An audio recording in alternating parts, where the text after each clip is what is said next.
Hello everyone, and welcome back to the only channel on YouTube that can go from 30 to 40 views a video to 2 to 3 views a video. That's right, it's the perfect podcast. Come at you with a negative 1000% decrease. Wait, no. Yeah. Wait, negative 1000% increase, because you can't double negative, because that means that we would increase by 1000 fucking percent, and that's not what happened. We definitely did not. We definitely did not increase our fucking views by 1000%. We dropped by 1000%. Like I said, the only YouTube channel that can go from fucking 30 to 40 views video to fucking 2 to 3. Anyway, let's get it, I guess. First off, I can't, like, not mention this, because it happens all the fucking time. I had another really shitty food experience. I got some pizza, and it was actually so fucking bad that, like, I took a bite out of it, and, like, I had to, like, spit it. Like, I had to, like, spit it out. You know, because it was so fucking gross. Like, I couldn't finish it. It was so nasty. I'm serious. And I had some, like, chicken and rice, and that was really good. The only thing was that, like, they teriyaki this chicken so much that it was, like, so sweet that after chewing it for a little bit, it actually, like, got to you. Like, got to your taste buds. You know what I'm saying? Like, got to your taste buds, made your stomach feel a little queasy. It just wasn't very good. I mean, none of the food is very good. I'm really happy because I'm going to go visit my family either today or tomorrow, and I'm going to stay there for as long as humanly possible to get off campus for a while, you know? Yeah, I can understand that. So that's basically my life in a nutshell right now. Anyway, going back to not our roots, but like our roots after our original roots of being completely improv, and then how we started like writing topics down, and then like the last 5 videos we were completely fucking improv. Yeah, I don't know what the fuck's going on, but we were completely improv for the first few episodes. Then we started writing things down, and then once I got to college, it's like, fuck it, we keep forgetting to write shit down. Let's just freeball for 2 fucking hours. I think the freeballing videos for 2 hours is actually pretty fucking nice, honestly. I think they're entertaining, and we actually get pretty passionate about the shit we talk about. So on the real, you know. Yeah, it may get a little bit too serious because our fucking heated discussion about what meme is funnier and relevant. Yeah. Kind of, you know. Yeah, a little bit. It kind of, you know. Anyway, so I wanted to start off our first topic with something that I think everybody can kind of relate to, and if they can't, I don't believe you. But back in your childhood, I imagine that you watched kids shows, you know, and you watched probably whatever was like really popular at the time or whatever your parents decided to give you. So I'm going to actually be talking about a topic that I feel like a lot of people can relate to because they've probably experienced it before. Anyway, do you ever like have a show, like a TV show or a movie that you watched as a kid, and like as an adult, it's like, fuck, did that actually exist, or I'm just like remembering it wrong? Like, you don't remember if it like exists or not. Oh my Like, god, yes. like, yeah, it's like in the very back of your mind, but you can't really remember. Anyway, well, there was a fucking cartoon that I watched all the time, and I knew that it was real, but like it kind of existed like in the very back of my brain to the point where I couldn't remember like the voices of the characters. I couldn't remember the characters' names. I couldn't remember the show name, like, a lot of shit. And it was called Kipper the Dog. Yo! Which is a fucking kids show about a dog, obviously named Kipper, and his like cat friend, I think. I think he's actually a dog. He's just really fucking weird looking dog, like a schnauzer or something. And I remember watching that as a kid, and like I didn't remember that it existed for a long time until I was on TikTok and somebody made like a TikTok about it. Like, do you remember this show? I was like, holy fuck! From what I can remember, that show was kind of litty. Like, I remember there's one episode where Kipper's like, I don't know, like playing on the playground, and like these 2 fucking aliens like crash land, and they start like eating eating lollipops or something. And it's so fucking weird, but I know for a fact that's like the premise to one of the episodes. Like I know it is. Like I know for a fact it is, you know. Yeah, there's one specific show I used to watch. It was well, we all know what Teletubbies is, right? I assume Yeah. we all know what I that feel is. like I know where you're Well, going with this. there was a show made by the same people called Booba. I knew you were gonna Okay, fucking say and it was boobas. yeah, I knew you were gonna I say that. fucking It's really because funny. everyone likes to call like titties booba and shit and like memes. I'm like, wait a minute, that sounds familiar. Where have I heard that before? And so I took to Google as one does, and I'm like, holy shit, I remember this, and I remember being scared shitless of the purple one for some reason, even though they look the same. It's really funny because one of my friends, I don't really know if she wants me to like say her name or not, but like one of my friends actually has a Redbubble and she has fucking Boobas meme shirts for sale on there. I'm not even fucking with you. I'm being completely serious, which is really fucking hilarious. Dude, you need to fucking link me that shit, because I will buy one. 100%. I will I'm buy Dude, I'm being 100% one. serious. Like for real, I'm being 100% serious. And I am too. I will legitimately buy one. You're gonna buy a fucking Boobas shirt? Yes. Yes, I will. Once I get the funds. Dude, you gotta fucking Windy out. you gotta Boobas. You gotta Boobas it up, dude. Fuck yeah, man. I'm bringing back my shit 100% slowly and surely. Fuck. What? Take that to the bank. Okay. I don't know what the fuck just happened or what the fuck you just said, but like, okay, I guess go off, like go ham. I don't know what the fuck you just said, but sure. Anyway, I just couldn't like remember that fucking Kipper the dog was the thing, and now I do. And there are a bunch of other shit. Like I remember that like a kind of like a quick synopsis, I guess, is I remember that I had like a really fucking weird show in my mind about like a robot, and they would do like these weird dances like to start the show off, you know?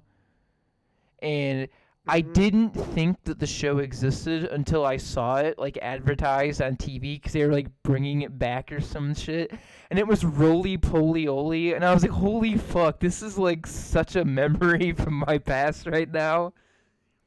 Cause like I don't really remember watching it, but it just seemed so familiar to me. Roly Poly Oly. I was like, dude, this is like in the deepest recesses of my mind. I remember watching that. Like, I remember fucking Roly Poly Oly. I don't know why I do, but I do. Something must have happened to where your brain was like, hey, this is important shit that you're gonna remember for years to come, but Right. never know the name of. Yeah, now I know. It's fucking Roly Poly Oly, bro. I know now. But that's just one thing that maybe people can fucking relate to. You know, get on some fucking God damn it, dude. Trying to make a fucking joke and I can't remember the name of those stupid Oh, that's fucking the word. I was trying to make a joke and I can't remember the name of those stupid fucking Instagram comedians that like flooded YouTube for a long time that everybody made fun of. Hannah Stockings was one of them. There you go. Some relatable Hannah Stockings content. There you go. That's not the one I was thinking of. I can't fucking remember who I was thinking of, but Oh, because there was another one. Stocking. There was another one, and I can't remember her fucking name. I think it started with an I. I have no idea. But Hannah Stockings, there you go. I came up with one. That's all I fucking needed. Anyway, if we want to move on to the next topic I had, this is something that's kind of been bothering me for a little bit, like in TV shows that I've seen a lot, and people always talk about it with SpongeBob, you know? So when you talk about SpongeBob, you know you're getting into some really petty shit. But the over stupefying like of characters. Like Oh yeah. like you know what I'm talking about? Like characters that were like not absolute fucking bricks. You know, they were dumb, but they like could operate on like a normal human capacity. They were fine for the most part.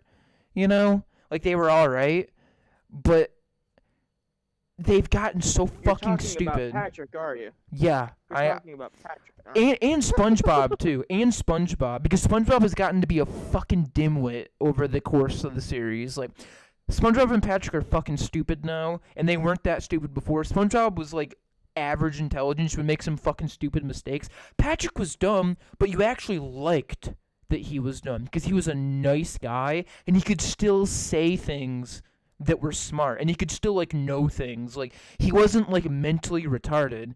He was like average, he was like below average intelligence, but he wasn't like so stupid to the point where it impaired him. You know what I'm saying? Mhm. Or like how in Family Guy they I was just gonna turned say Peter into like an unfeeling I was just machine, gonna say basically. fucking I was just gonna come up with Peter and fucking Homer Simpson too. I was just gonna come up with those two. Like, Oh my god. dude, they've turned Homer Simpson into a fucking idiot at this point. He's so fucking stupid. And it's like, dude, it's not even like believable anymore. Nobody, even a cartoon character, cannot be this fucking stupid. Like, watch the Simpsons movie and he's pretty fucking dumb in that movie. But he means well, number one. And he like fixes, he's still like, he's normal, he's functioning, he's like a functioning human being. You know what I'm saying? He can still function, whereas now he's a fucking idiot. Like, Or like how in the Fairly Odd Parents, where they I think I lost connection again. you didn't, you're still here. I can still hear you. Oh, I was about to say like the whole like your fucking end cut out and I'm like, oh shit, did my internet just die? But no, what I was saying was Maybe if I do this, how in the Fairly Odd Parents. maybe if I turn my video off, that'll help. Like, it'll help get a better connection. But it might just be because my Wi-Fi is dipping right now. Oh. Yeah, I was about to say because I'm at. it's college internet. It comes and goes. Well, like, I keep looking at the video connection, and it keeps going from green, like, down to red. But now that I turned my camera off, it's just staying green. From now on, from now on, I'm probably only gonna keep that on when like I'm doing a visual gag, which are like never funny fucking anyways. But nobody wants to look at me like, you can see my face. Nobody wants to look at me like touch my lips to my microphone for 2 hours. Well, what I was saying was how in the modern Fairly Odd Parents seasons they turned Cosmo to a fucking adult. Oh And yeah. it's Oh like, yeah. like in the earlier he was a dumb fuck, but he was an intelligible dumb fuck. Yeah, Like, I mean, he was so fucking stupid, but he wasn't like at this he level. was dumb, but he was dumb, but he wasn't like, yo, I'm gonna stick my dick in a blender. Kind of dumb. You know? Very specific example, but go off. But whereas before he was like, I'm gonna stick my dick somewhere. Now he's like, I'm determined to put it in this blender. Dude, the example didn't work the first time. Fucking stop. Just stop.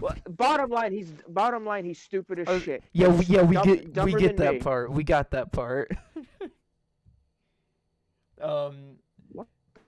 What the fuck are they doing to like modern animation, my guy?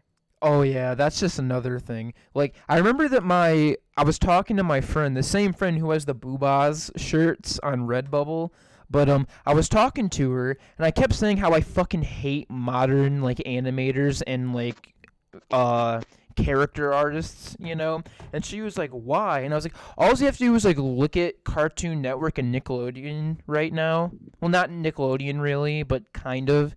But all you have to do is like look at Cartoon Network and how 4 of their shows are the exact same character model with a different fucking face, and that's it. That sucks. Like, that's fucking lazy, and I don't like that. Sucks. That's so fucking terrible. Like, obviously you know what I'm talking about. Like, all you have to do is like look at like the Amazing World of Gumball and then Steven Universe and a bunch of other shit. It's the exact same fucking character model, just with a different face. Oh yeah, but I can kind of forgive Gumball though, because if you actually watch the show, it's like I every single animation style is varied. I mean, I Like know, but yeah, it's okay. like they're doing something that like Kickstarter movies do, where they like reuse footage and like reuse like fucking scenery. You don't need to do that. You're fucking Cartoon Network, motherfucker. You have enough money. You don't need to reuse shits. Like, you don't have to just reuse the exact same fucking character model for like 4 different shows, because that comes off as really fucking lazy. So, Oh yeah, but at the same time, like why would you bother waste, extra time when you need to make money as fast as possible? So rather than make creative designs, you could just copy and paste. I know, like, that's what I'm saying is wrong with modern animation, is because, like, there's Oh no no, I fucking. agree. Like, I there's. agree, but Yeah, there's, like, no, like, heart and soul in it anymore. It's just how can we make money as fucking fast and efficiently as possible? How do we make as much money as humanly possible, as fast as humanly possible? And that sucks dick. Like, that sucks, you know? just take a look at early 2000s, like late 90s animation, like Disney's Hercules. That Right. movie possibly has the best animation I've seen, and I don't even like Disney. Yeah, where they like took pride in like the animation above all. Like all you have to do is look at like Rocco's Modern Life or like any of those, and like you can see that they went fucking wild with like their visuals, and that's a good thing. And they also had good writing. And like I know that everyone shits on it, but like SpongeBob is a good example of like still having like creative talent and like creative ability while having that character recognition and having good writers. The good writers is like debatable at this point, but like at the same time, the episodes are fun when they have like all these weird characters come on, like Betty White, Aubrey Plaza, Bob Barker, fucking Biz Markie, and a bunch of other people have like been on like the newer SpongeBob episodes, and that's fucking hilarious, and that's cool to see those people on there. So I mean, like the good writing, debatable. I think that current like SpongeBob right now is still good, but I do prefer like the older SpongeBob where they took a lot more time to like write their jokes to be like actual like word jokes instead of visual humor. They were actually like actual like scripted jokes rather than a bunch of visual gags. Like not that Yeah, that, visual. that that's that's also one of my main problems with modern SpongeBob is the fact that they try hard to be show, don't tell. Rather, it's like Yeah. show, don't tell, and then other times it's show and tell. It's like, dude, I know the show is meant for like single and double digit age I groups, mean, it's also but meant like for adults. Like they've done a very good job of demonstrating that. I know that's what I was about to say. Like, just because you have a target demographic doesn't necessarily mean you can't be, subtle with your humor. Exactly. I mean, because that's what really makes the show good for all ages. And like, it's not that visual gags are bad, but I kind of understand what you mean with like the show and not tell. I was watching a review of a movie called Secret Obsession or some shit, and it was on Netflix, and it was about a fucking like it was your run of the mill stalker thing where a girl gets hit by a car, gets amnesia, stalker pretends to be husband, she figures out is not husband, and a police officer helps her kill him. Like that average bullshit, you know? Well, I've seen a few Law and Order episodes about that, but they usually end in him getting arrested and not Well, fucking yeah, murdered. no, but this is a fucking movie. But anyway, there's one scene where like the camera zooms out, right? And you get a camera shot of the like evil guy locking the door, right? Like locking the door from the other side, and then Hmm. the woman who's like been captured walks over to the door and tries to open it. You also get like the sound of him locking it, and after the sound of him locking it, a scene of him locking it, a scene of the woman trying to open the door. She says, "Did he just lock it?" What the fuck is the point of that? Like they this happens in movies so much nowadays. Don't you agree? Where like they treat the audience like they're fucking idiots. Like they don't have any kind of intelligence at all. Like you can't just like have the click sound in there, and you can't have her like trying to open the door. You have to like have a scene of him locking the door, hear the sound of him locking the door, the woman trying to open the locked door, and then her saying, "Did he just lock it?" Like, why do they do that all the time? Like, you don't need to do that. Your audience is not fucking stupid, but that happens a lot in modern movies. Wouldn't you agree? I guarantee you've seen that before, right? Oh, hundreds of times. There's been, like, I know it's a weird example, but Jaws kind of fits to this as well. And like, I understand, like, the reason why Spielberg did what he did for that movie, but it can go both ways. It can be like, oh, well, you're showing me that the shark is attacking, but at the same time, you're not. So like, I can't really, pinpoint what it is. Because there's points where you see, a shark, and then there's points where you see from the shark's perspective. Mm-hmm. So like, I can't differentiate between what this is trying to be. But yeah, I've seen tons of examples like that, and I think it doesn't get any worse than Halloween. Now keep in mind, I like Halloween. I think it's a great slasher movie, Wait, wait, and I wait, wait, guess wait. Which Halloween is this? Are you talking about like John Carpenter's Halloween or like fucking Rob Zombie's Halloween? Rob Zombie's Halloween, like, that was very Every show everyone don't tell. everyone fucking hates that movie, by the way. I know, that's why I'm using it as an example. I like Carpenter's movie. I like Carpenter's movie, but fucking Rob Zombie Halloween, it's like, my guy, you are taking what we enjoyed about the original and just getting rid of it. Like, if I wanted to watch hardcore porn, I would watch it on Pornhub. I didn't come here to watch porn. I came here to watch people getting fucking hacked and slashed. Yeah. But that's besides the point. Rob Zombie was like, hey, you know what? This movie needed extra blood, and it needed close-ups of people getting like fucking stabbed with a kitchen knife. Right. Like, yeah, that's happened in the original movie, but most of it was off camera, and so you know, Honestly, kind of assumed what it was. if you wanna talk about that, that's what, in my opinion, makes the original Texas Chainsaw Massacre better than the 2007 remake. Because I think every single death except for one happened off camera, so it was trying to be realistic. Whereas in the 2007 one, they seriously go as graphic as possible, and it's like, well, you just kind of fucking made it not good now. You just kind of ruined it. Like, Actually, oddly enough, that's why I love the 2009 Friday the 13th remake, which is weird because it's a remake, but it's actually faithful to the original movie if you've watched it.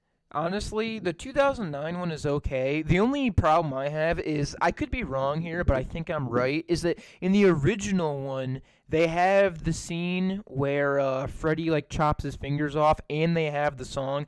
Both of those are removed in the 2009 remake, to my knowledge, and that fucking sucks, because those are two really good scenes, and they just kind of get rid of it in the 2009 remake. Oh yeah, I guess you are right. Yeah, that completely slipped my mind. What the fuck? Like, I'm pretty sure like the finger cutting scene, which is like fucking iconic at this point, where he chops his fingers off. I'm pretty sure that's taken out, and I'm pretty sure the song doesn't fucking exist in the 2009 remake. Because I'm pretty sure I was watching it at one point with my dad, and I kept asking like where the fucking song is, and he's like, it's not in this one. And I was like, well, that's fucking stupid, isn't it?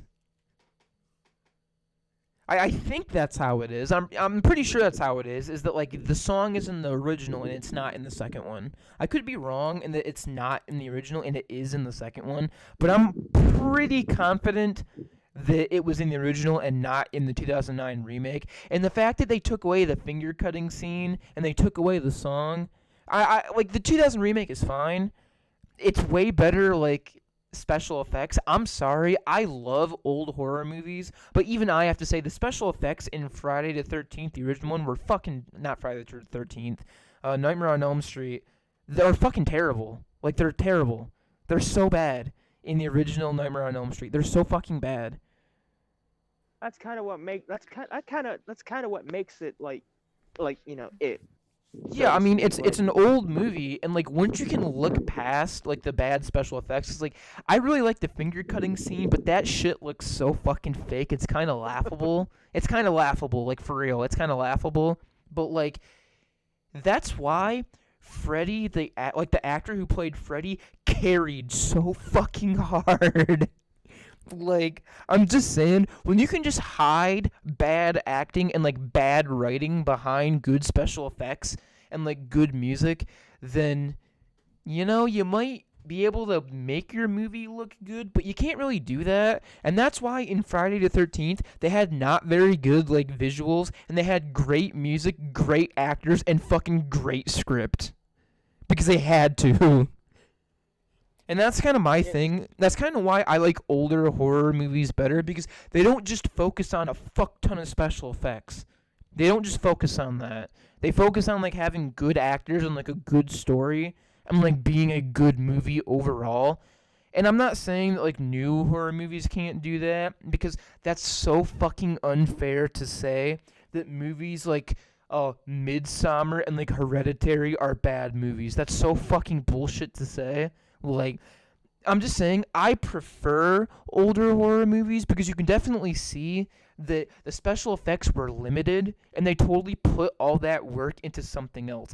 I don't know if you've ever seen The Exorcist, but that's a fucking perfect oh my example. god, I've seen like let me just real quick.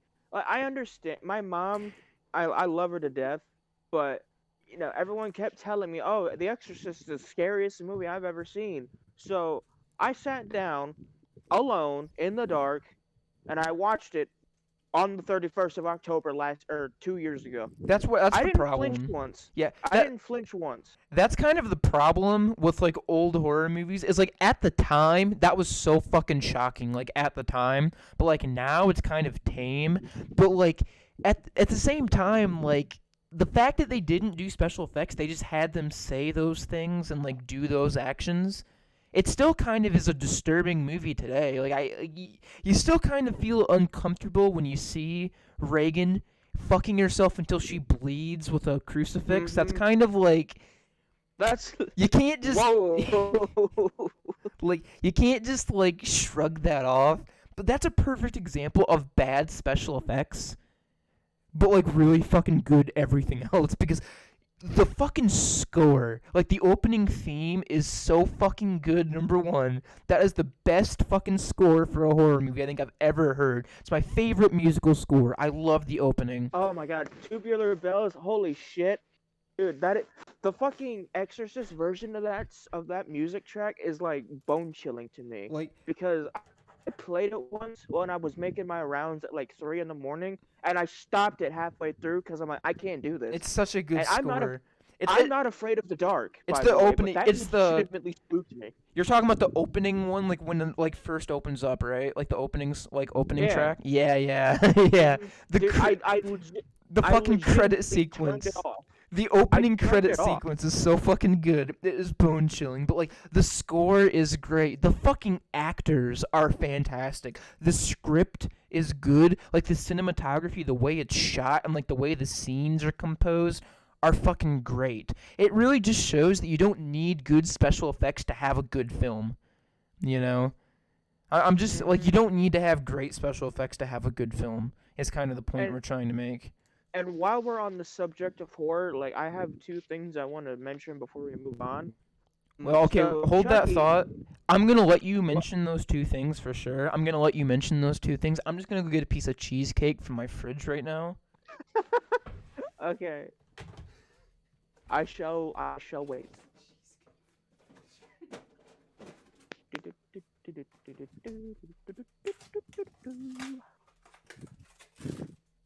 A man just going to get some cheesecake. Oh, yeah, cheesecake. Yeah, motherfucking cheesecake. I'm Yeah. back. I'm back. Oh, So okay. go ahead and finish up your thoughts while I eat this All right. key lime pie cheesecake. So the first thing I wanted to mention is that Chucky is a thing on the Sci-Fi and USA channel if you have them, and actually I kind of like it. It's a little weird, and Chucky doesn't have like the sixth sense of humor in the previous movies, but he's got something to him.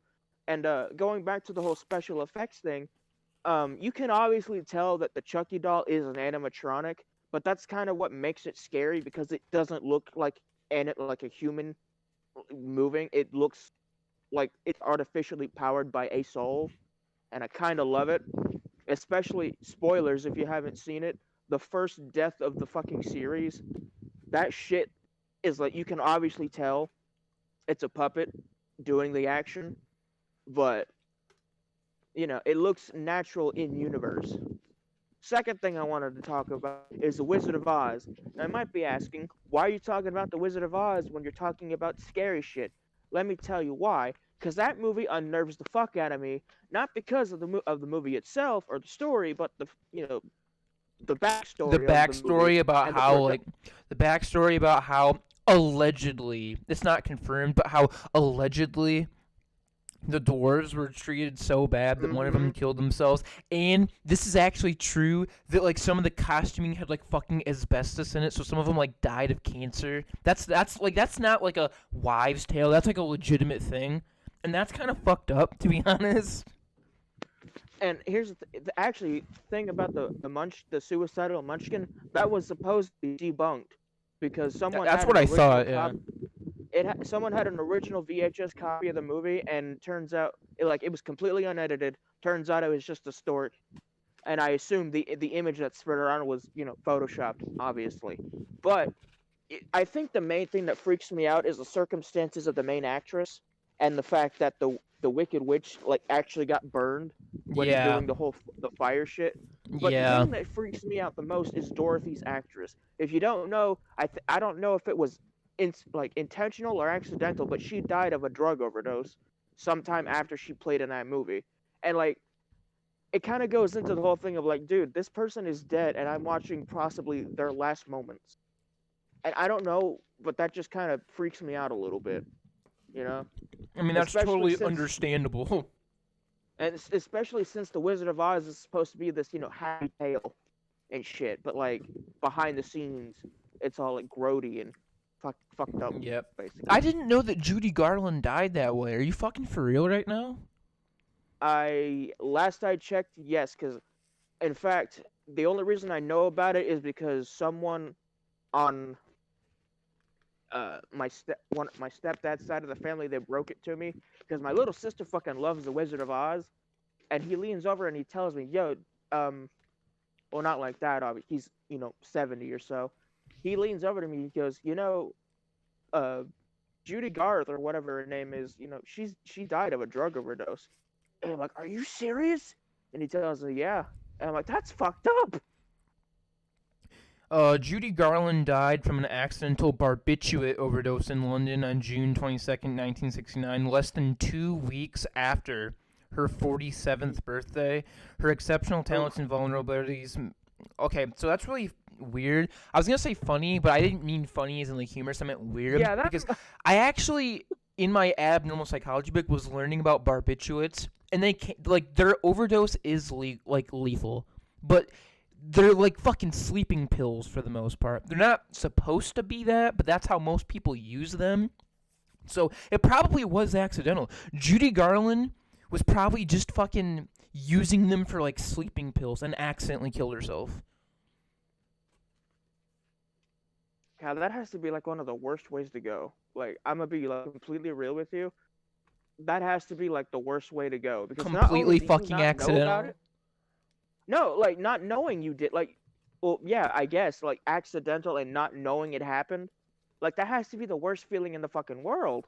You just wake up and it's like, yo, what the fuck happened? Dude, I don't know why I made that joke. I'm a piece of shit. I shouldn't have Man, said that. you, I know You where you're going. So, wake up and you, what the fuck?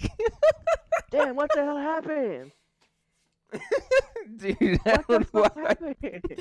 I don't know why I thought that was so funny. You were, that's fucked. Like that is Dude, utterly fucked. dude, I know. God damn. I know, dude. It just kind of slipped out. Like I didn't think about it. It just slipped out. Just slipped out. Dude, that's my comedic nature. I saw an opportunity and I just kind of instinctively took it. You know, depending on the crime, that can either be the best or the worst for oh god, what the fuck am I trying to god damn it. I had a joke the joke was there and I missed it. Damn it. Yeah, it's to the point where I don't even know what the joke could have been. So It was like it's sort of joke about you take your penis out and it doesn't matter. It was bad anyway. just you saying you take your penis out was kind of funny. So you kind of succeeded. Well, there you go. I kind of succeeded at making a shit joke. There you go. No, you made a shit joke. It was just funny. For once, I'm actually funny. Out of the what 21 years I've been alive, jeez. Anyway, moving on. Yeah, moving on so I don't lose it anymore. Anyway, a while ago, you said the words taking away what we liked from the original, which is a perfect segue into my next topic. And that So- is So I haven't seen this movie, but recently I rewatched like the Cats musical, and based on like what I've seen other people say, like they fucked up everything, like badly. And you're I'm not making a movie, first of all. like I'm not gonna talk shit about the CGI because it's been done before, but one thing that I have to say is that the main storyline of Cats barely had a storyline, and it was like the simplest shit you ever could, like, right? Like, to sum it up, there's a group of cats called Jellicle Cats, and they want to go to the heavy top, I think is what it's called, heavy side top, I can't remember, but, the Jellicle Cats want to be chosen to go there, and then they'll die, and they'll, like, be reborn, so they'll be born again, right? And, everybody wants to go. You know, everyone wants to be selected because only one of them can be selected to go to the heavy top, right? And so basically, a new cat comes in, and she's different because she's really old. You know, her fur's matted real bad. She's dirty. She smells bad. You know, all this kind of shit. This is like in story. Like they talk about it. Like they actually talk about how like she's dirty and like matted. She doesn't look clean. She smells bad, and she's the only one who wants something different because she wants to be a Jellicle cat because she used to be a Jellicle cat and is not anymore for some reason. But when she tries to be a Jellicle cat, nobody accepts her. Like the younger cats want to accept her. Like they go up there and like offer their hand because they're cats, you know. So like touching them kind of like says you're welcome in our group, you know. And basically nobody like all the like older cats like stop them from touching her. And so basically what happens is that's the fucking storyline. Is that she wants to be a Jellicle cat again. Right? And her final attempt, she sings that song Memory that I sent you, and after that, like they accept her to be a Jellicle cat, and she gets chosen to like go to the heavy top and like die and be reborn, you know, be born again. And that's the fucking storyline. Right? It's extremely simple. And the play, like the fucking musical, is like 3 hours long. And it needs to be, I think, 10 minutes maybe less than 10 minutes. But my whole point is that's the storyline, and it's really fucking simple, you know? But they completely shit on that, like, in the movie. They add in another character who basically fucking belittles the main character of the play by saying that your life is actually better than mine because at least you have beautiful ghosts, which I don't know if it's like saying that like at least you have memories of being a Jellicle cat or at least you have like the ghosts of your friends. I don't know what the fuck she's trying to say, but it goes without saying that adding in a character to belittle and make fun of your main storyline is a fucking stupid idea. Like, obviously that's not smart to add in a character to like make fun and belittle your main storyline. That's kind of fucking stupid, don't you think? Yeah, well, adding new characters in like an already existing story is shit like bad enough. That's a fucking bad idea anyway. But like the whole point is like for the first like I don't know like hour of the movie, from what I've heard, she's like almost competing with the main character of the play to be accepted as a Jellicle Cat. There's no fucking reason why they can't both be accepted as a Jellicle Cat, so that already doesn't make a lot of fucking sense. But like at the very end of the play, well, it's a movie now. At the very end of the movie, that new character wants to help her become a Jellicle Cat, and it's like for fucking what reason? Like, I hate that shit. I fucking hate it when they just make characters, like, completely, like, do a 180, like, on a whim, like, completely randomly. Because, like, and, like, they frame it to the point where, like, the main character wouldn't go to the Jellicle Ball and, like, try and become a Jellicle Cat without that new main character. Like, the new main character is like, you can't give up, you have to come. And she's like, oh, I guess I will. No, bitch, because in the play she fucking went anyway. She was planning on doing that from the very fucking beginning. So basically, what they did is they took the original story and said, let's take the main character and make them almost a side character. And let's take away every single motivation that they have and feed you their motivation through a new character. They added in a fucking extra step for no fucking reason and made it shit. That doesn't make any fucking sense. That and the fact that, like, I told you that, like, touching is such a big deal, and how, like, in the play, they just won't fucking touch an outsider, which is funny because, like, within the first 10 fucking minutes of the new cat, like, being introduced in the movie, they're all fucking touching her and dancing with her. Bitch, you've been accepted as a Jellicle Cat then, you fucking retard. What the fuck is your problem? Like, why are you so mad at, like, this other character who wants to be a Jellicle Cat? For no fucking reason. It seems like you're already accepted, you dumb bitch. But, like, also, like, in the song Memory, when she says, touch me, like, that's, like, literal. Like, please fucking touch me and accept me. You know what I'm saying? That's literal, right? But in the fucking movie, like, because, like, in the play, you know, one of the cats finally does, you know, like, cuddle to her and accept her.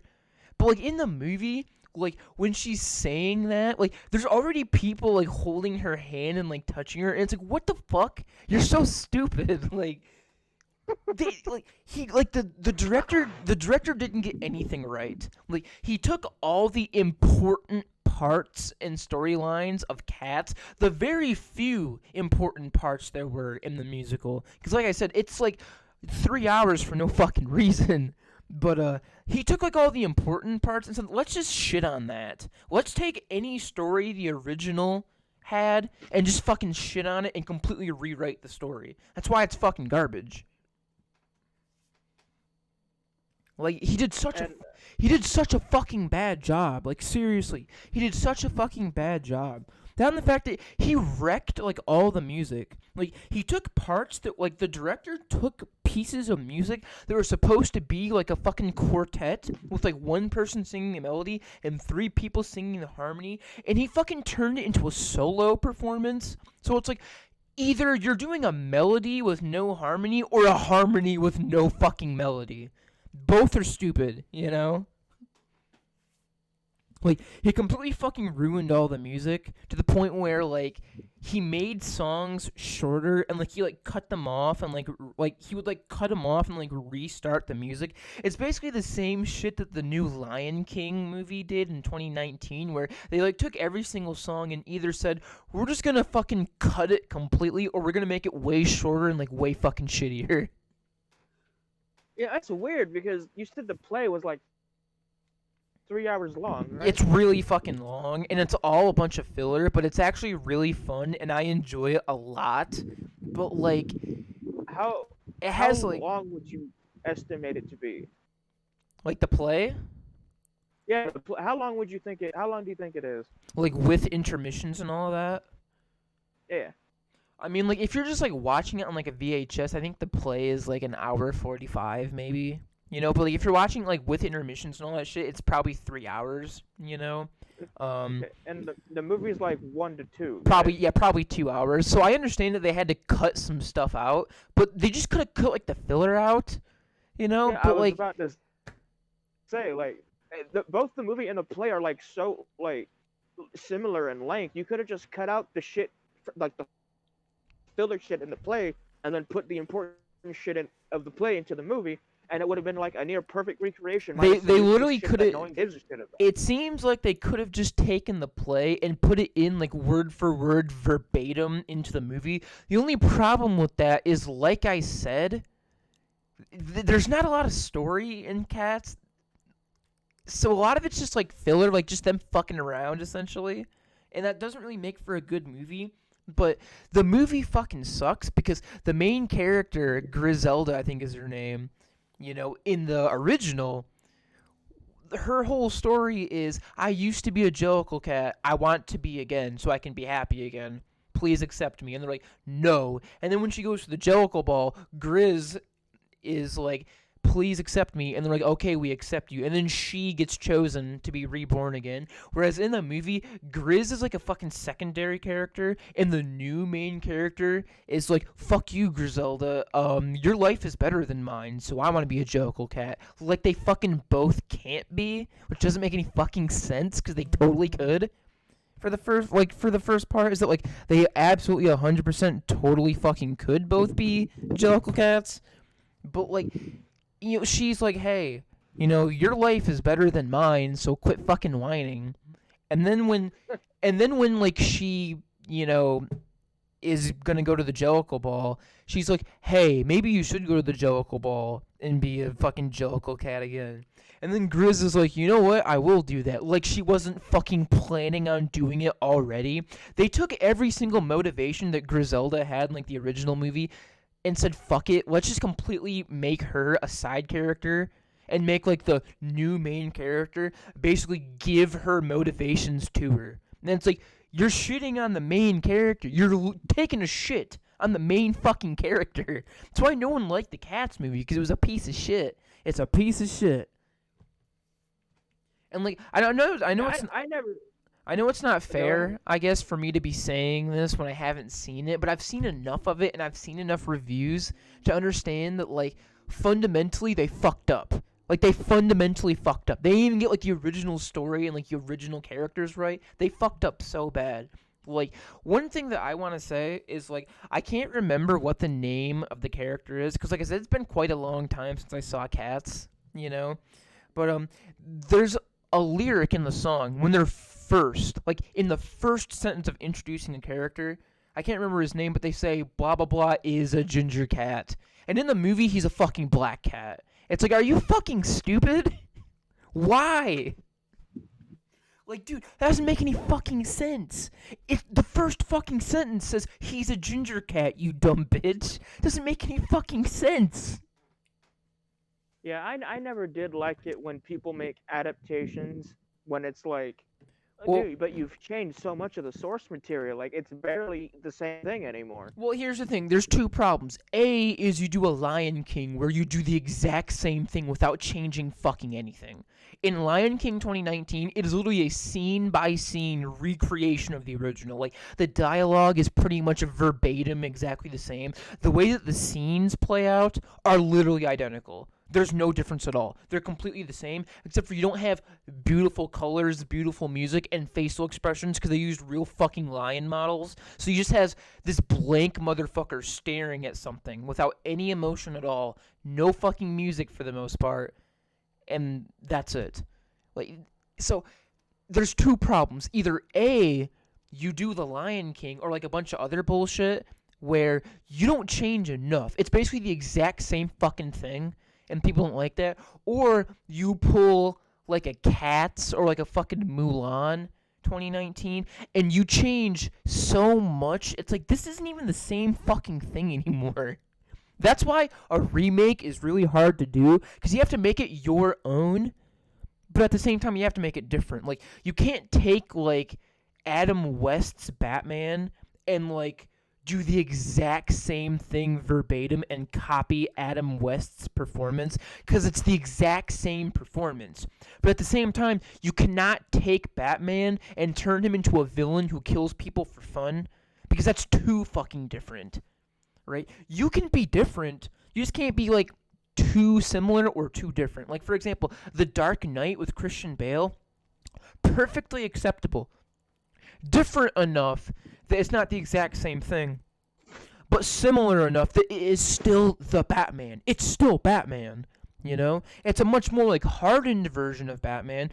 It is still fucking Batman. Like, that's the problem with redoing a movie. Is you need to be a good fucking director. You can't be a shitty fucking director that says, I don't really know what I'm doing. Let's just try it out. See if we can make some quick money. Let's just try it out. You can't do that. Because if you fucking do that, you're either A, going to be way too similar, and people aren't going to fucking like it, because they're just going to say, well, it's like the original, but worse. Or it's going to be so fucking different, it's like, it's not even the original anymore. It's something completely different. That is why you have to be a good fucking director, not some dumbass fucking director. You have to actually be good in order to do that shit.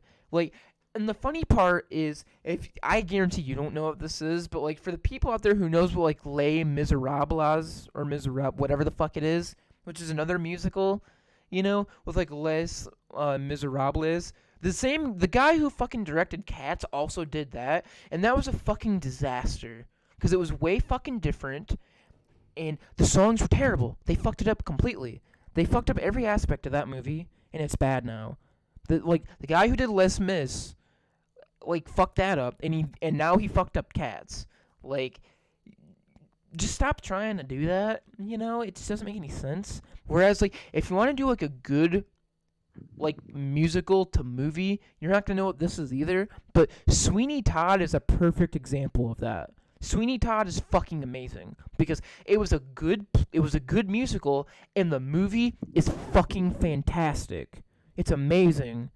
Everything is done right. It's fucking amazing. That's a good musical to movie adaptation. However, Les Mis and fucking Cats, those are not good. Those are fucking bad. Yeah, and I just wanted to add another example to the whole, changing too much versus changing too little.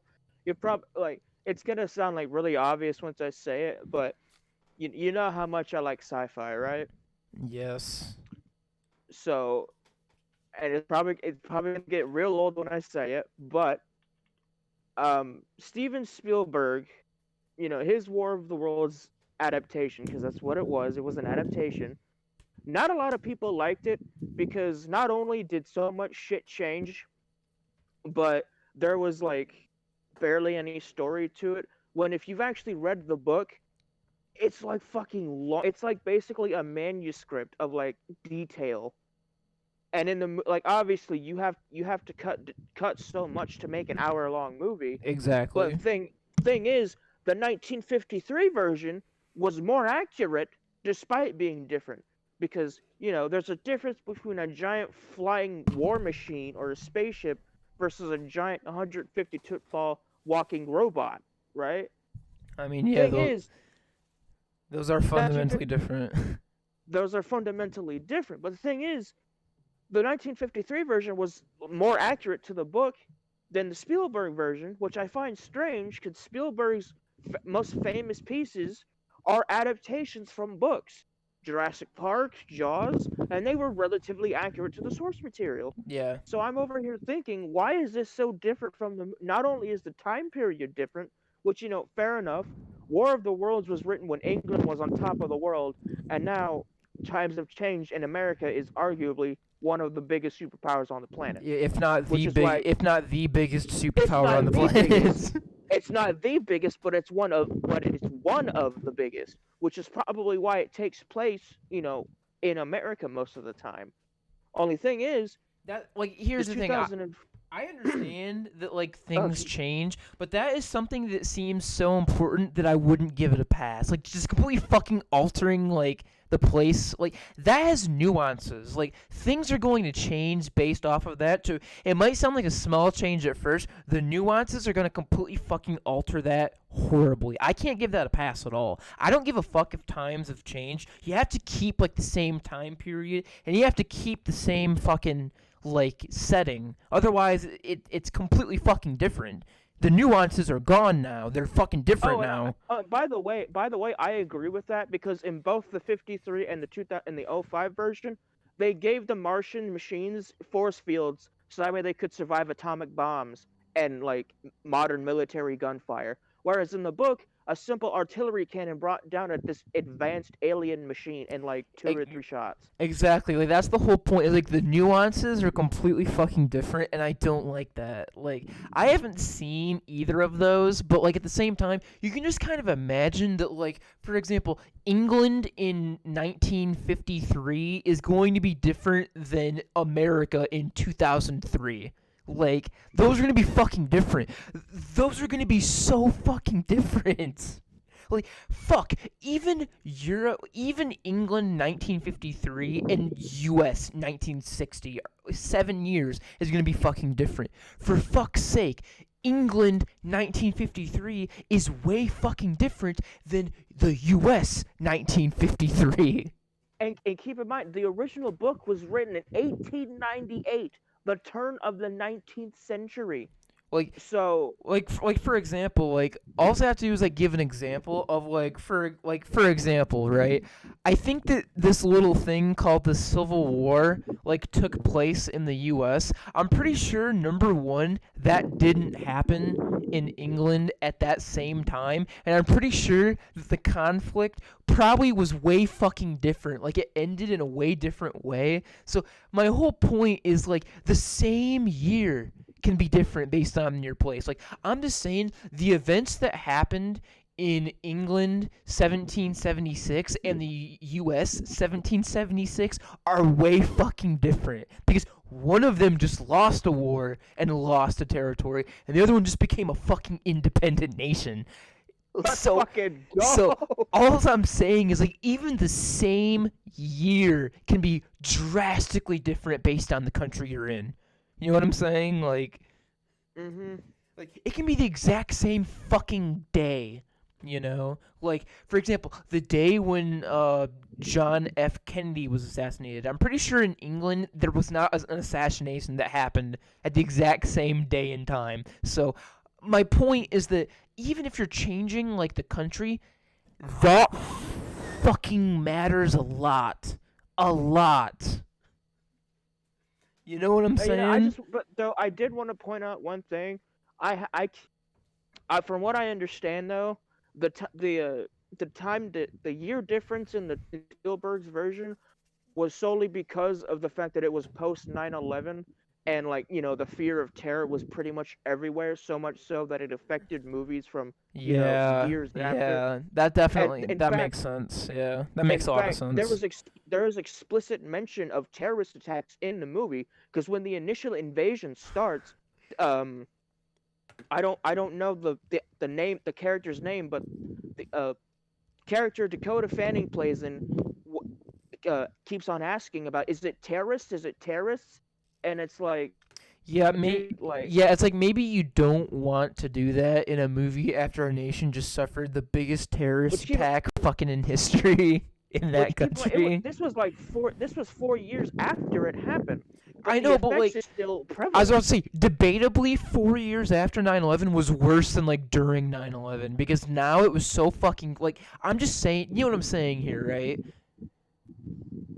Yeah, because now people retroactively went back and like cut scenes from like movies and whole like models for games after the 9/11 attacks You know, because the twin towers were still there in those I scenes. can't remember like what the actor is, but there's an actor who played in a movie called The Clown Who Cried. It's a comedy movie set in fucking Auschwitz about a clown who's in that movie, and apparently it was so fucking offensive that it has been lying dormant for like 10 years or like 20 years or something, and the actor said that he's not releasing it until 2024.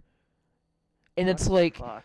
dude, like seriously, I don't do this a lot. I want you to fucking look up that title right now because it's so fucking like weird, and it's like I don't understand why you would fucking do that. That seems like such a fucking bad idea. Like I know it's a movie. Do you realize how serious that event is? That's not something to fuck around about. That's not funny, and it's not funny. You know, like if you want to do a Well, I mean, movie, if you want to do a movie like Life is Beautiful, the Italian movie, if anyone's ever seen it, that has comedy elements in it, but the comedy doesn't really like affect the message that the Holocaust was fucking awful. You know, like it's almost like that character is like fighting against the Holocaust by like being and positive. I was about to mention, like, what about Jojo Rabbit? Because, like, if you've ever seen it, you know how offensive it can get, which is why I like it. It pokes fun at the retardation of the Nazi Party, rightfully so, by the way. The day But the the reason why it's funny, the reason why that movie is funny is because it's poking fun at an evil that well, everyone yeah, can agree with if you're yeah. not fucking brain dead. Anyway, here we go. The Day the Clown Cried is an unfinished 1972 Swedish-French drama film directed by and starring Jerry Lewis. It is based on the original screenplay by Joan O'Brien and Charles Denton from a story idea by Joan O'Brien. Basically what this movie is about, like I said, is because of like what it's about. You know, the film was met with a controversy regarding its premise and content, which features a circus clown imprisoned in a Nazi concentration camp. Lewis repeatedly insisted that The Day the Clown Cried would never be released, but later donated an incomplete copy of the film to the Library of Congress in 2015 under the stipulation that it was not to be screened before June 2024. According to Lewis's son, there is no complete version of the film, and outstanding copyright issues have prevented its release. So it's basically never getting released at all. Basically, if you can like understand what that just said, it's basically not ever getting released, but it's going to be viewed on June 2024 to see like how fucking bad this is. Do I need to like utter 1972? This movie has been fucking like hidden and said we're never releasing it for like 70 fucking years. It's been 50 years, but I was about that's to say, like that's a long fucking time. 50 years. That's a long time. Like that's a long fucking time, you know? Still no Half-Life 3 though. Basically, from what I'm saying is, distraught Helmut is the circus person, is later arrested by the Gestapo after ranting about Germany and mocking Adolf Hitler drunkenly in a bar. Following an interrogation at the Gestapo headquarters, he is imprisoned as a Nazi camp for political prisoners. For the next 3 to 4 years, he remains there while hoping for a trial. He tries to maintain his status among the other inmates by bragging about what a famous performer he once was. His only friend in prison is a good man named Johann Keltner, whose reason for being interned is never revealed. The camp receives a large amount of Jewish prisoners, including several children. They try and make the guy do a performance for him, but he's not very good. The other prisoners beat him up and leave him in the courtyard. He sees a group of Jewish children laughing at him from the other side of the camp where the Jewish prisoners are being kept away from everyone. Helmut learns that fraternizing with Jewish prisoners is forbidden. He's unable to leave the children in a state of unhappiness. He continues to perform for them. They knock him unconscious and warn the children away from the barbed wire fence. Horrified Keltner, the clown's friend, fights off the guards. He is quickly cornered and beaten to death. Dork is placed in solitary confinement. Seeing a use for him, the commandant assigns him to help load Jewish children onto trains leading to the internment camp, with the promise that his case will be reviewed. By a twist of fate, he accidentally ends up accompanying the children on a boxcar to Auschwitz. In Pied Piper fashion, he helps lead the Jewish children to their death in the gas chamber. Knowing the fear the children will feel, he begs to be allowed to spend the last few moments with them, leading them to the showers. He becomes increasingly dependent on a miracle, but there is none. He is so filled with remorse that he remains with them, taking a young girl's hand and walks with them into the chamber the day the clown cried. That is so fucked up. What the fuck? That is so fucked up, dude. Oh my god. Dude, That is so fucked up.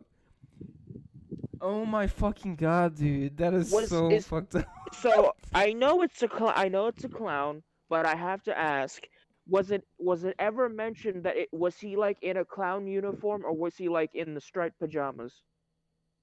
I Uh, Cause like what I'm envisioning right now is fucking Pennywise from the classic It just in a cell at the moment dude. on a fucking So boxcar. like, I'm looking at like some of these screenshots, and this just like here's the thing. A lot of people didn't like how like Life is Beautiful used the Holocaust for a film, but that was a really amazing movie, I think, and it had a really good message to it. This I can't explain it. It just seems fucking different, you know? Like it just seems different. I don't know how to describe it, but this just looks fucking, I don't know, horrible. Is is it a proper comedy or is it kind of like Life is Beautiful where like it has comedic elements Have you ever but seen that it's not? movie?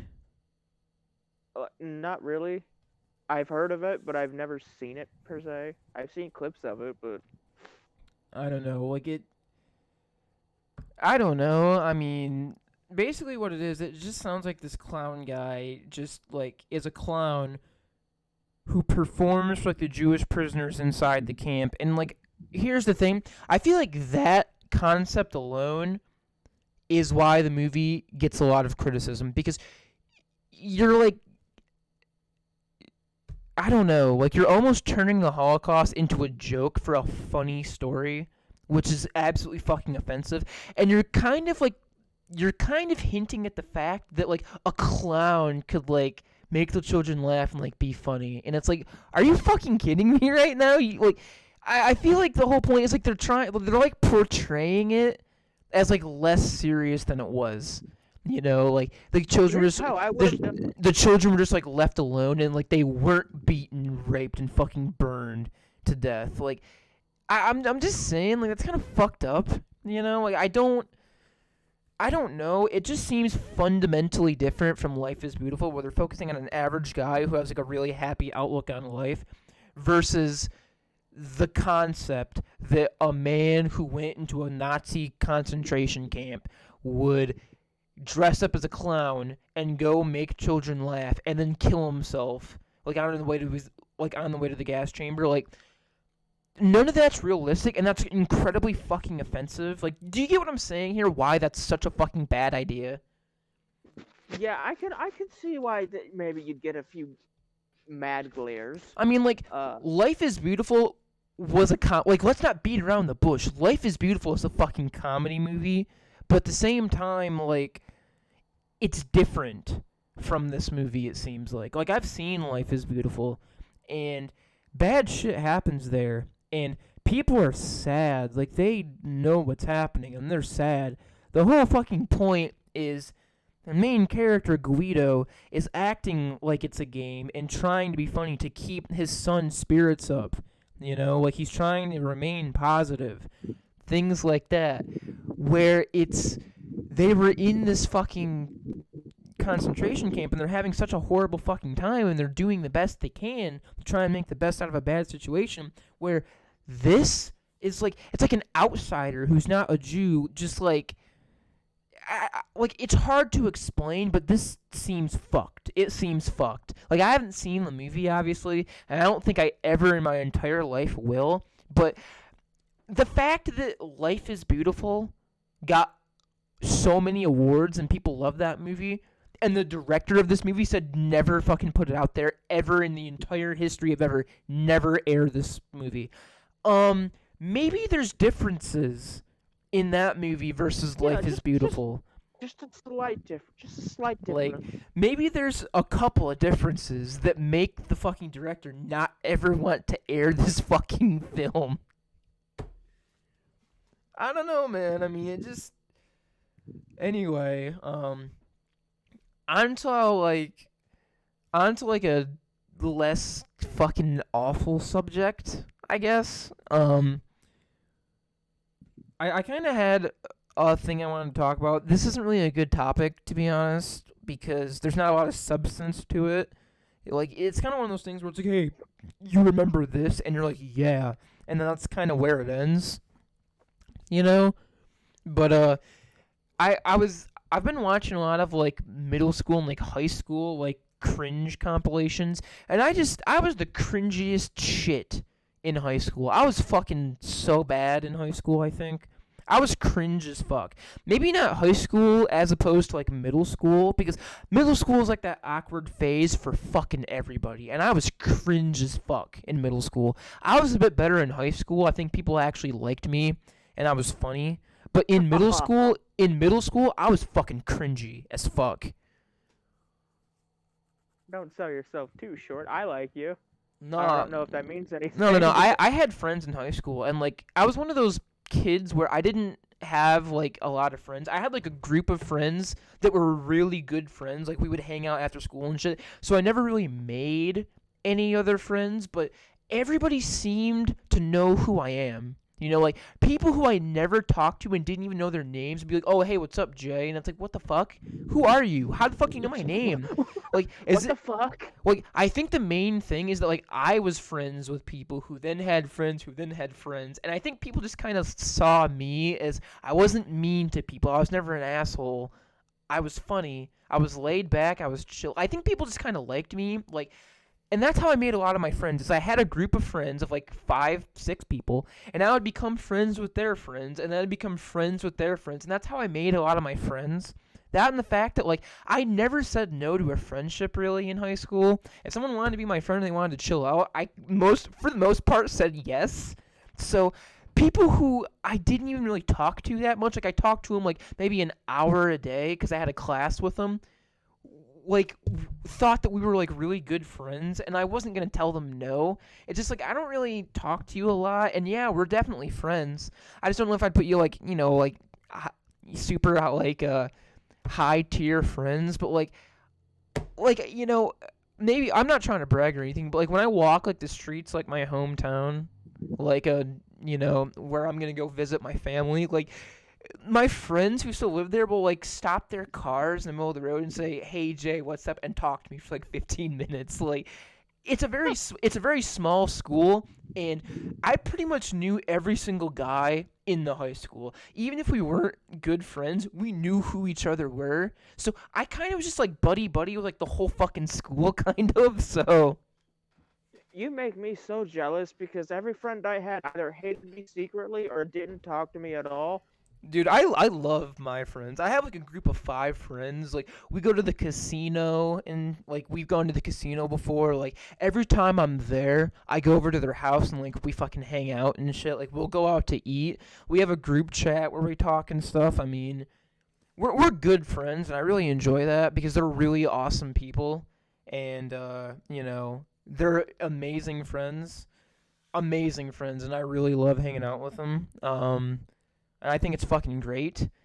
We chill out a lot. There's this one story that I'm gonna tell, and me and my 5 friends. I'm not gonna drop their names because I don't know if they'd like me doing that. But me and my 5 friends were eating lunch at our high school, and there was this little program called Send a Crush, where like you could send like an orange crush to someone like during Valentine's Day for $1.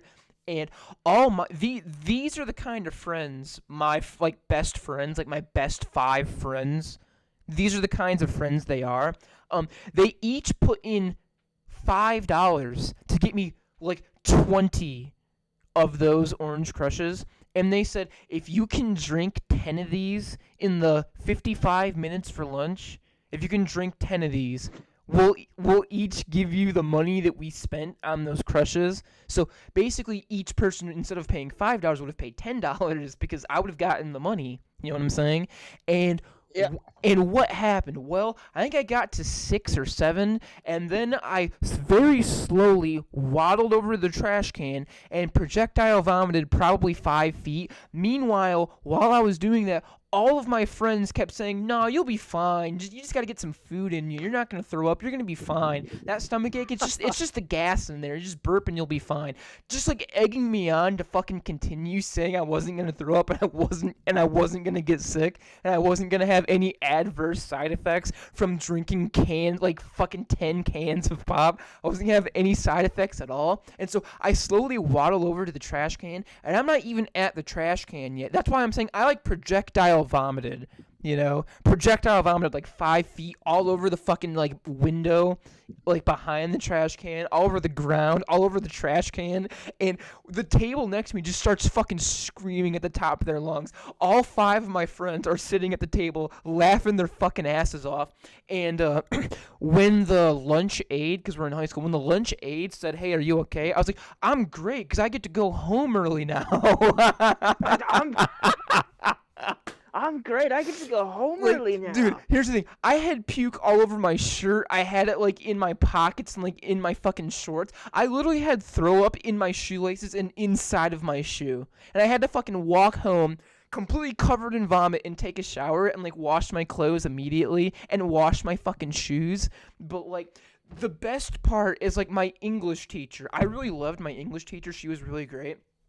My English teacher, I was asking her, "Hey, you think I should do this? You think it's a good idea?" And she's like, "Nah, you probably shouldn't do it." And I was like, "Yeah, you're right." Damn well knowing that I was going to do it. And I'm walking home, and she just looks at me, and she sees, like, all the orange chunks and shit all over me. And she just shakes her head, like, "What am I going to do with you?" And I was like, "Yes, dude, yes." What am I gonna do with you? The best part was, like, I was, like, one of her best students in that class. I was, like, the only one to, like, do my work, get good grades, actually, like, enjoy the class and, like, participate and stuff. And, like, she knew that I was a good student, but she also knew that I would fuck around and be a jackass. Like, she knew that I would, like, but I was a good student, so she knew that I, like, had my work done and I was a good student. But at the same time, she was like, "Hey, Jay, maybe you shouldn't be blasting SpongeBob memes out of your phone at full blast while other people are working." And I was like, "You know what? Maybe you're right." Fuck. Like, I got away with way too much in high school because my high school was one of those high schools where it's like, you know what, as long as you're getting your work done and you're not being too distracting, we're going to let you basically do whatever the fuck you want, you know? But that's the kind of friends that my friends are, and I fucking love that. Like, I remember, right, that when we went to the casino, all of us were fucking completely blazed out of our mind, by the way. We went to the casino, and I was playing, like, slots and shit like that, and they kept, like, saying, you should totally go play slots, or you should totally go play blackjack, and I would, just to entertain them. And I remember that once we got, like, no money, we just didn't even play, like, any of the gambling anymore. We just entertained ourselves by fucking with the machines, like, pressing the buttons with, like, our feet and, like, our asses and shit, and, like, making fun of people who were in the casino. Like, we would, like, point at someone like, "Look at that old fuck over there. You know that he's spending all of his retirement and beer money in here trying to make it big." And I was like, "Dude, you're fucking awful." Jesus. Like, here's the thing. My group of friends, we're not really troublemakers. We don't do anything that, like, gets people hurt or gets people angry. Our, like, kind of, like, mindset is we're having fun. We're living our lives. You know what I'm saying? We're going to do what we want. We're going to have fun. And fuck you if you don't. You know what I'm saying? Like, we're not out to hurt people. We're not out to cause trouble. We're out to have fun and live our lives like we want to. You know what I'm saying? So, yeah, we did some pretty bad shit. We were kind of bad in, like, high school classes and shit, but, like, my friends and I have a bond, and we just love doing shit and having fun. And if anyone wants to shit on our fun, well, fuck you. You know what I'm saying? But I just kind of wanted to, like, reminisce on, like, some, like, fucking shit from school. I was, like, really cringy as middle school, I did a lot of cringy shit that I don't like to admit. High school, like I said, was fun. Middle school, elementary school, completely fucking cringy and terrible. Not fun at all. Well, elementary, I understand, because, you're a dumb kid. But in middle school, it's like, okay, you should probably lay off that. And you kind of don't. Then you kind of regret everything you did because everything you did was wrong. And And everyone hates you. well, not really in middle school. Middle school was just like that really cringy phase where, like, everyone was kind of an attention whore. So everybody would either like say I'm suicidal, I'm gonna go kill myself and cut my wrist, or like everyone would be like involved in like fucking relationship drama, or they would try and draw attention to themselves in any way possible, and that's kind of what I did too. And I did a lot of cringy shit that, looking back now, probably didn't do me any favors. It probably just made me the weird fucking kid that everybody didn't want to be around because it was really fucking weird and strange and cringy. That's what I was in middle school. In high school, I kind of found my niche, like, with my buddies, because, like, all my friends and we fucked around, and, like, we didn't give a shit about, like, class and stuff. We still passed. We still got good grades. You know what I'm saying? Like, Mhm. we weren't like the delinquents. Like, we fucked around and we said, "Hey, we're gonna have fun in class. We're gonna if we're gonna do our work and get good grades, we're gonna have fun in class. If that means that we're gonna go play tic-tac-toe in the middle of while you're talking, if that's what that means, we're gonna go play fucking hangman because we finished our exams. Fuck everybody else. We're playing hangman." Jesus. You know what I'm saying? Like, you know, I mean, it's like we're just living life. You know, we're just having fun. You know, just Yeah, I wish I could say the same, but all I did was get into fights and hang out with a bunch of fuckwits. Like I remember this one kid who was like really edgy. Like we all know that one kid who was like really fucking oh edgy for like yeah, yeah. dude, I honestly think playing Doom, classic Doom, went to this kid's head. Cause I went to school one day. We're in fucking gym, right? The fucking coach is going over what we're doing for that day. You know, we're in our little group. He's like, dude, I'm a Satanist, and I'm like, what? He's like, you know, dude, I'm a Satanist. And I'm like, well, why? He goes, cause I'm dark and this is what he said. I cannot make this up. He says, I'm just dark, bro. You don't understand. I'm like, well, maybe if you talk to me about it, I might. He's like, no, bro. And I'm like, okay, well, how do you become a Satanist? He goes, you gotta cut your hand and put it in dirt. And blood And sacrifice to Satan and shit like that. yeah, I swear to God, he tells me the blood going into the soil represents you selling your soul to the devil. And I'm like, dude, are you fucking insane? It represents you sowing your seeds for Satan. What the fuck? I'm like, dude, are you?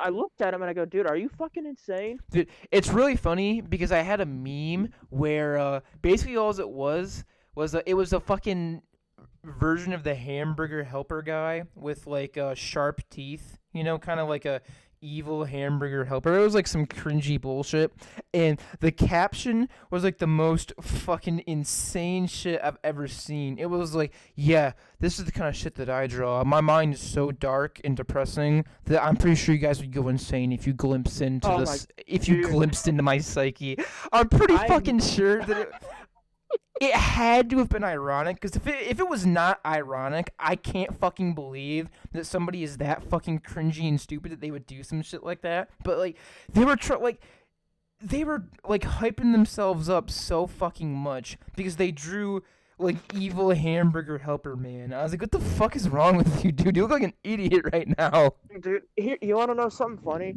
I knew people like that in my school. I was one of those people. It's I like shit you not. it's like I was one of those people. all you're doing is like doodling like a fucking pentagram or just like drawing to draw. And like somebody comes over there and is like, "Hey, what are you drawing?" And it's like, you know what? I would explain it to you, but I'm not even sure you could handle it. Like just a slight glimpse into my psyche, and I'm pretty sure you would go insane. People just don't get me, man. And it's like, are you fucking stupid? What are you like? What the fuck are you talking about right now? Dude, I swear to God, I knew people like that. I was one of those people. Dude, I shit you not.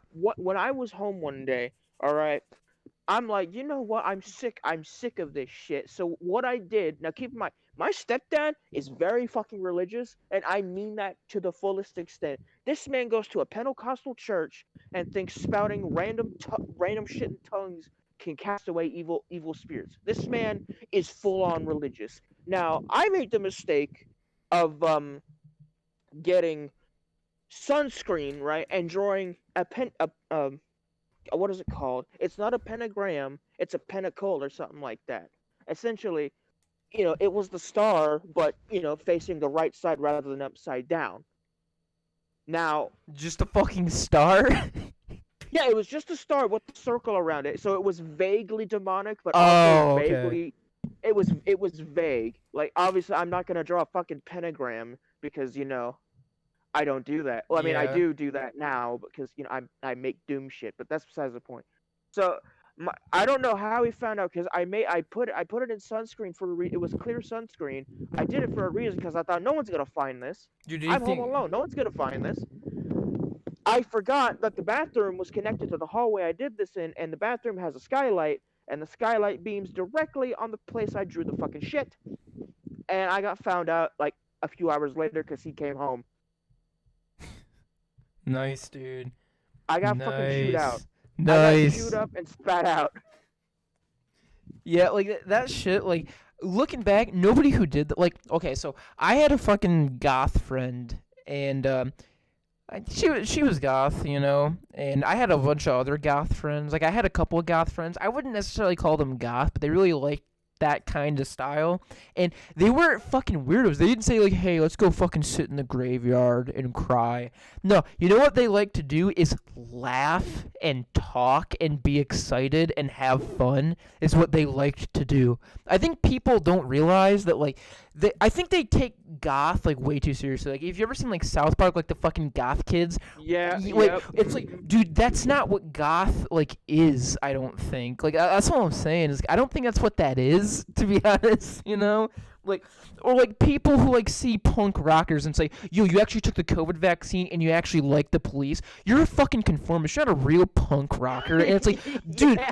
all you have to do to be a punk is fucking like that music. Like, you know what I'm saying, right? Like, they take it so fucking seriously. Like, you do realize that goth is just dressing up in clothes because you like those clothes, and you realize that like punk is like liking a music genre. Like, you don't have to like It's funny because you don't have to take every single philosophy and emotion like to heart. You don't have to be a fucking stereotypical one of those. You can be goth and like still love ice cream and like shit like that, and you can be punk and like not be an anarchist while being a punk. You know what I'm saying? It's fucking stupid. It's fucking stupid. It's not that deep. It's literally liking music and liking a certain style of clothes.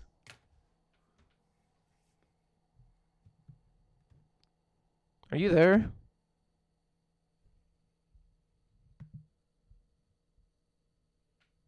Yo, did you cut out or something, or?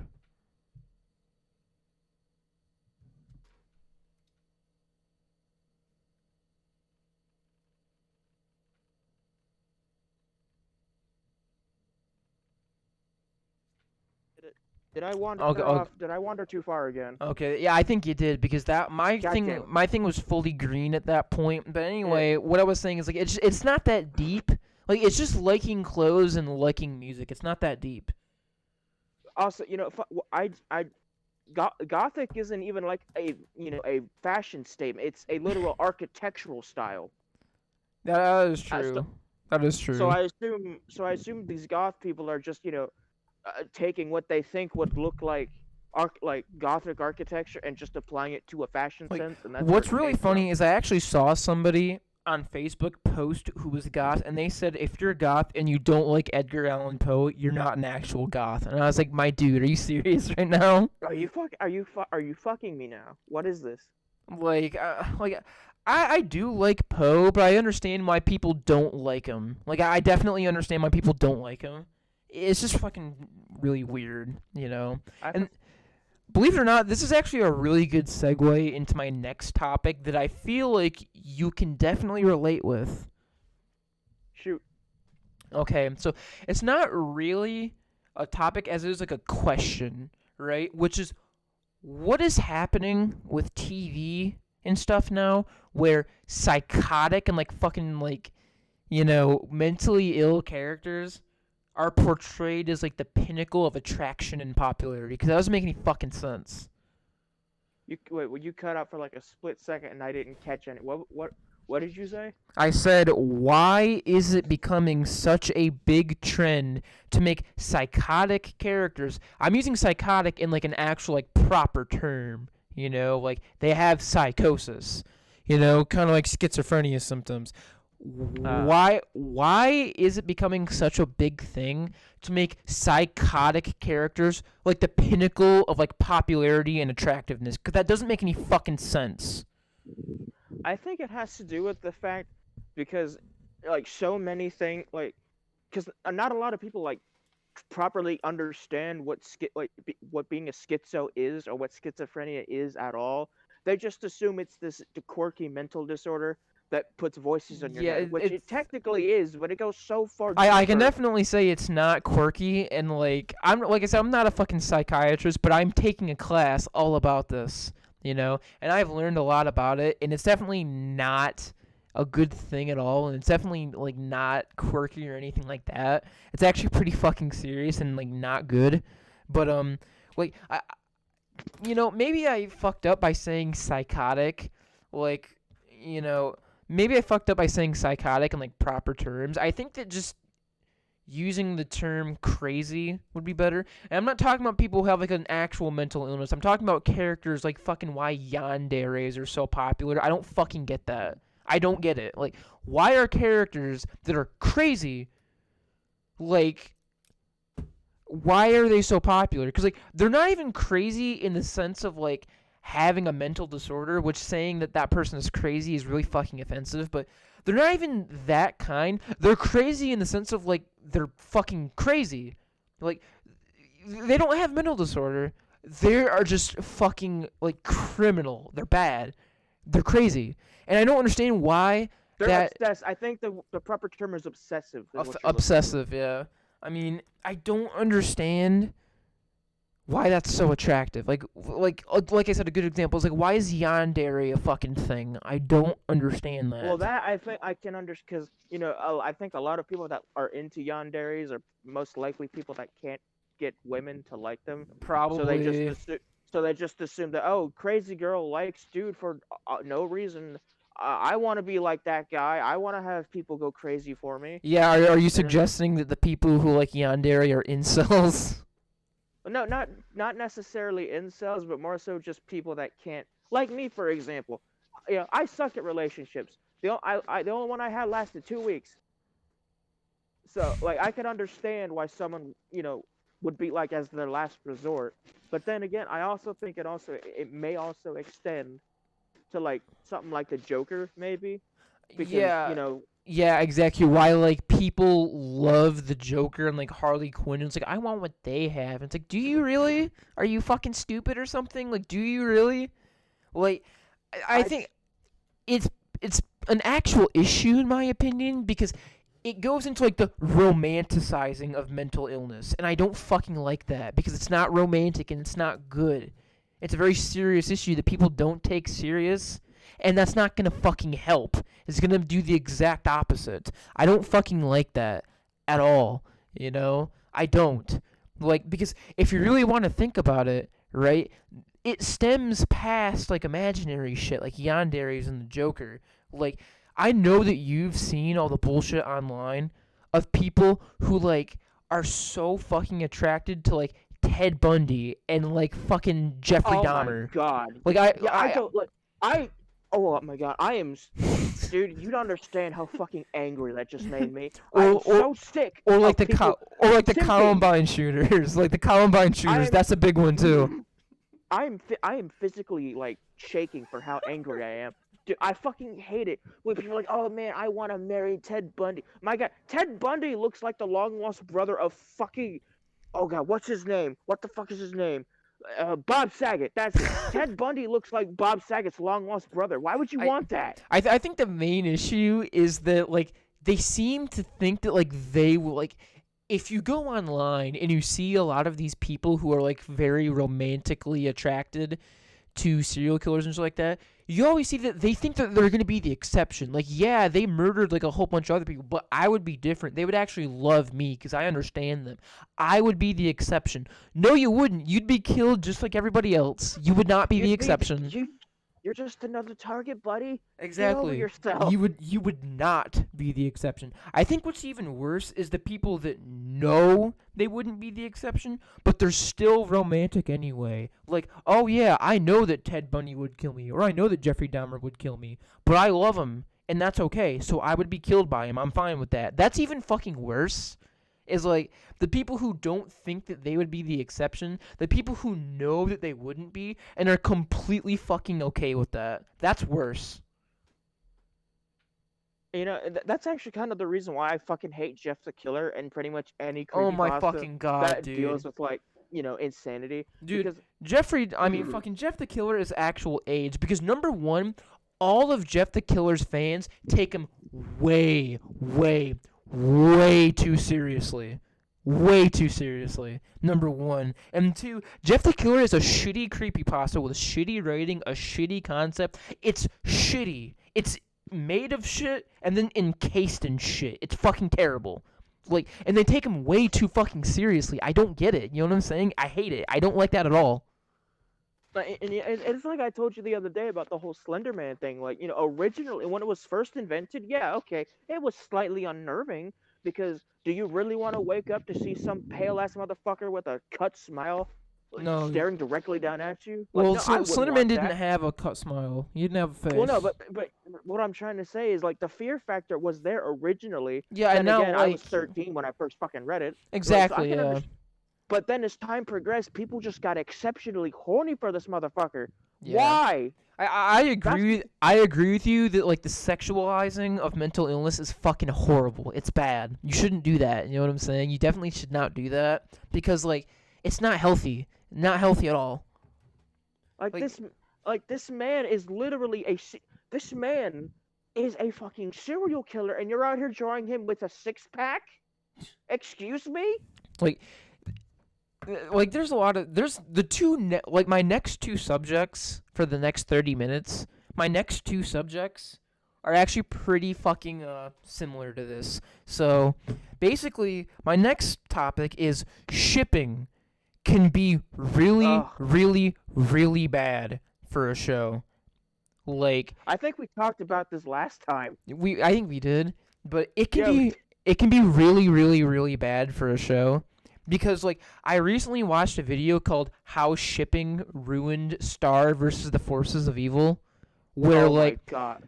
do you know what I'm talking about? Where like the last the last 3 seasons were all about that, and it's like that's fucking bad, you know?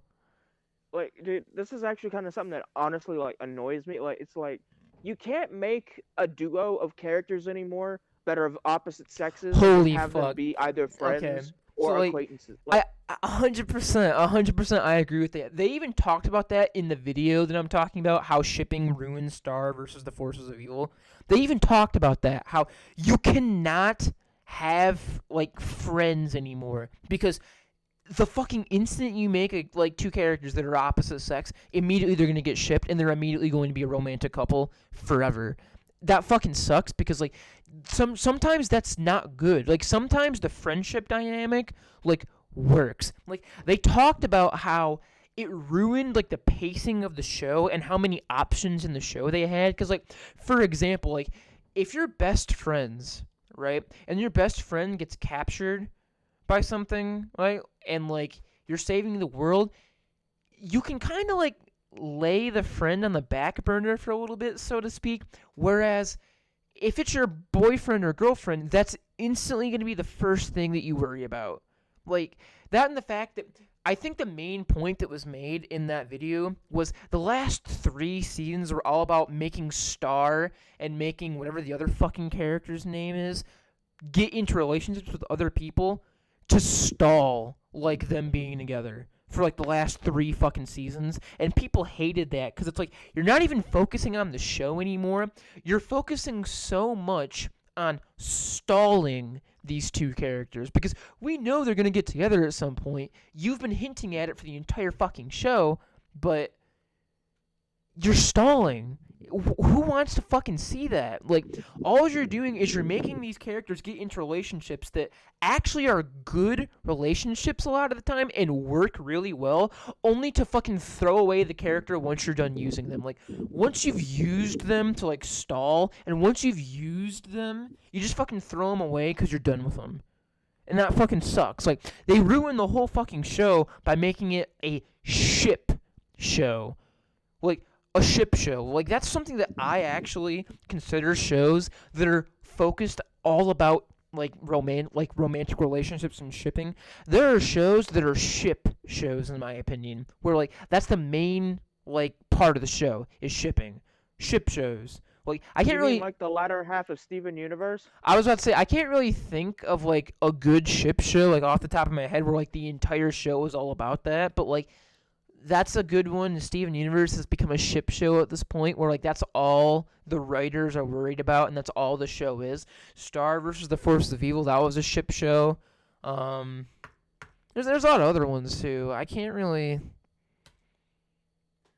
think of one. But another aspect of shipping, in my opinion, is that like shipping can like provide people with like false expectations for a show. You know what I'm saying? Mm-hmm. Like, for example, if you're watching a show where there's two male characters and people ship them and they say that the show has LGBT energy or it's an LGBT show, but it's really not, they're going to make people expect it to be an LGBT show, and then when it's not, they're going to be disappointed. So you've made the show seem bad by giving people false expectations, and then they think that the show is bad because it didn't live up to expectations that shouldn't have even been there in the first place. Right. You know, it's funny. I was just about to mention something like that. Oh, did I cut out again? What the fuck? No, you didn't. I heard you. Oh, I was about to say, like, you went completely silent. And I'm like, God damn it. No. No, what I It's was, because I was done talking. It was because I was done well, talking after I made the point of like he can give you like false expectations. But you just said that you were gonna come up with like an example for that. So yeah. So what I was saying was, like, you can have a show, right, or like a game, movie, whatever it may be. You can have two male characters, right? And now and I'm for the record, I don't think there's anything wrong with the LGBT community or like I all mean, that jazz. I Now, know hold that on. I know that you don't. But like even if you did, you wouldn't just say it. But I know Right, that you don't. I know that you're even if I fine. even if I hated gay people, I wouldn't be like, I'm not.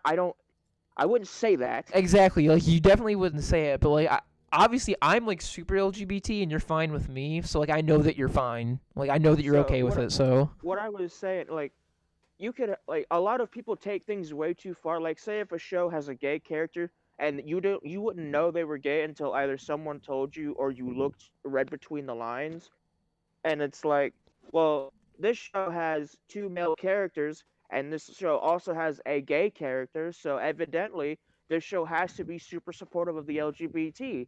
When it's like, well, no, because being gay has been almost totally normalized in the 21st century, so it would be natural to have a gay person in a show. exactly. That and the fact that like just because you have a gay person in the show doesn't necessarily mean that you support the LGBT community because they could just be like the butt of jokes and like made fun of and shit. So like, you know what I'm Basically, like saying? like a token character, essentially. Exactly like a token character. And like, here's the thing, right? Like, here's the thing. This is getting into another topic that is really a slippery slope in my opinion, but I'm completely fine with talking about it. Whereas gay representation in TV, I don't think has ever been good. What do I mean by that? Because it's either been the silent gay, which is the TV show itself has never given any hint that they're gay, but they are. Like, for example, you know how, like, fucking J.K. Rowling just said, hey, by the way, Dumbledore's gay, and there was absolutely no fucking, like, Oh yeah. there was absolutely no evidence to support that, and it's like, well, he was.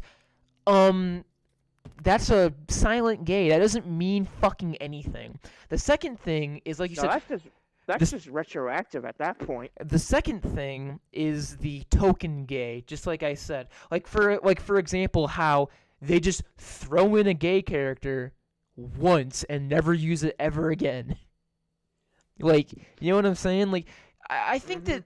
that that's good and bad because it's bad because you're not really doing representation because you're just throwing them in for one episode and then being done with it. But like, for example, there was an episode of The Simpsons called Homerphobic where there was a token gay character, and Homophobic. the whole point of the episode was Homer like overcoming his homophobia and like The Simpsons like saying that it's bad and like demonstrating, like, you know what I'm saying? Like, even though it was a token character, there's still a good message in my opinion, but at the same time, it's not good gay representation because it's a token character. The third problem with representation is the stereotypical gay. in movies and TV, because that doesn't help either. That doesn't help at all. You know what I'm saying? Like, Mhm. it's one of those things where, like, if you've ever seen Gravity Falls, like, if Mabel was gay, that's, like, the fucking stereotypical gay, and that's bullshit. That's not good at all, you know? I don't like that at all, because the stereotypical gay is a person who is there for a joke. That's not good representation either. I don't think that it's ever been good. Ever. I don't think gay representation has ever been good, because it's always fallen into one of those three categories. There's never been good representation, in my opinion. And then here's the problem with that is the fact that whenever there is good representation, it goes under the fucking radar because no one ever talks about it. For example, Chicago Fire. I fucking love that show. And there's a lesbian couple in it. And like it's pretty explicit about it too. But no one seems to give a shit. I see That's the basically nobody talking about yeah. it. That's the issue. Is because I think people, like, here's the thing. This is something that I have to say. So people don't understand the difference between something being shoved in your face and something being normalized. Like, here's the thing. If you go on TV right now and you watch TV shows, how many TV shows, what percent do you think would have a straight couple kiss or have sex or something like that? Probably all of them, right? But why is it that if you have a gay character in a movie or a TV show, it's shoving it down your throat? It's becoming fucking normalized. You fucking idiot. It's not being shoved down your throat. It's becoming fucking normalized. Do you get what I'm saying here? Yeah, but then again, there's also a difference. Well, it's like you said, but also I know of some instances where people just shove like gayness down your throat, and it's like this didn't need to be here, but it's here, and I Yeah. don't agree with it. Yeah, I kind of agree with that too. Like fucking the I am not Starfire bullshit that DC released. My guy, that is straight up cramming shit down your throat that you didn't even need. Like But it's here now. that's kind of the thing that I was talking about earlier. That's bad gay representation because it's just like, oh hey, by the way, they're gay. Like, just fucking out of nowhere. It's the closet, the fucking silent gay. It sucks. It's not good representation. That's bad. That's really bad representation. Like, you know how to best represent a gay person in TV and media? Look at all the things that straight people do. Have a gay couple and have them do those things, because big fucking shocker, they're normal. Gay people are normal. Isn't that insane that they're fucking normal? You mean to tell me that the person that happens to like the same sex is just as average as you and me? Wait. Holy shit! What you're saying is that they're not like an alien race. They don't have like their own like activities, their own language. Like, you mean to tell me that they're exactly the same as straight? They're exactly the same as straight people. They're exactly the same as everybody else. No fucking way, dude. Are you telling me? Are you telling me they're completely normal? Fucking bullshit, dude. It's so fucking dumb. Like, I'm just saying, like, there's a difference between something being normalized. Normalized means it's seen, like it's common, it's everywhere, it's every day, and something being shoved down your throat. You know, like that's a very important distinction, because if you have a movie that has a gay couple in it and they have a gay sex scene, it's like, shoving it down your throat? I don't think so. Being normalized because every other fucking movie does that? Yeah, being normalized. However, if you have a movie where there's a gay couple in it and the entire point of the movie is them doing gay stuff and like saying, "Hey, we're gay, we're gay, we're gay." Like stuff like that. It's like, now what you're doing is you're being like a vegan, where you walk up to them and say, "Hey, how are you doing?" I'm vegan. You're doing that now. It's fucking annoying. I was gonna make a joke. Because if you really think about it, this isn't me being an asshole. If you're gay, nobody fucking cares. And it's like, oh, that's kind of rude, Jay, isn't it? No, because if you think about it, if you were walking around saying I'm straight, would anybody care? No. So they shouldn't care if you're gay. Do you get what I'm saying? You get what I'm saying here, right? You understand what I'm Well, yeah, I saying? get what you're saying, but also at the same time, not everyone has to agree with a lifestyle. Now, to play devil's advocate real quick, like for example, most of my family is religious, if not all of them. And so, the whole Christians hate gays and all that shit, which is true to an extent, but like my family's pretty supportive. Like I You came out can to my mom you like can like disagree, but that's all you're yeah, allowed to do. All you're allowed to do is disagree. If you go beyond that, you're a fucking asshole. yeah, like if you go if like I can understand not liking something because your belief dictates you can't like that, and that's fine. Like here's the thing, But right? If somebody said I'm vegan, I would say I don't care because in my opinion, whether you're gay or whether you're vegan, you're still the exact same as everybody else. You're not fucking different. You're the exact same as everybody else. Like in my opinion, you are the same. You're equal. You're exactly the same, you know? However, if somebody was like, "Hey, I'm vegan, you should be." It's like, "Well, no, cuz I don't agree with that. I disagree with that." Same thing with like I'm gay, and it's like, well, I don't really agree with that. I don't think it's right. Like, but that's all you're allowed to do. Because if you say it's wrong, you shouldn't do that, or anything like that, you're a piece of shit. You're an asshole.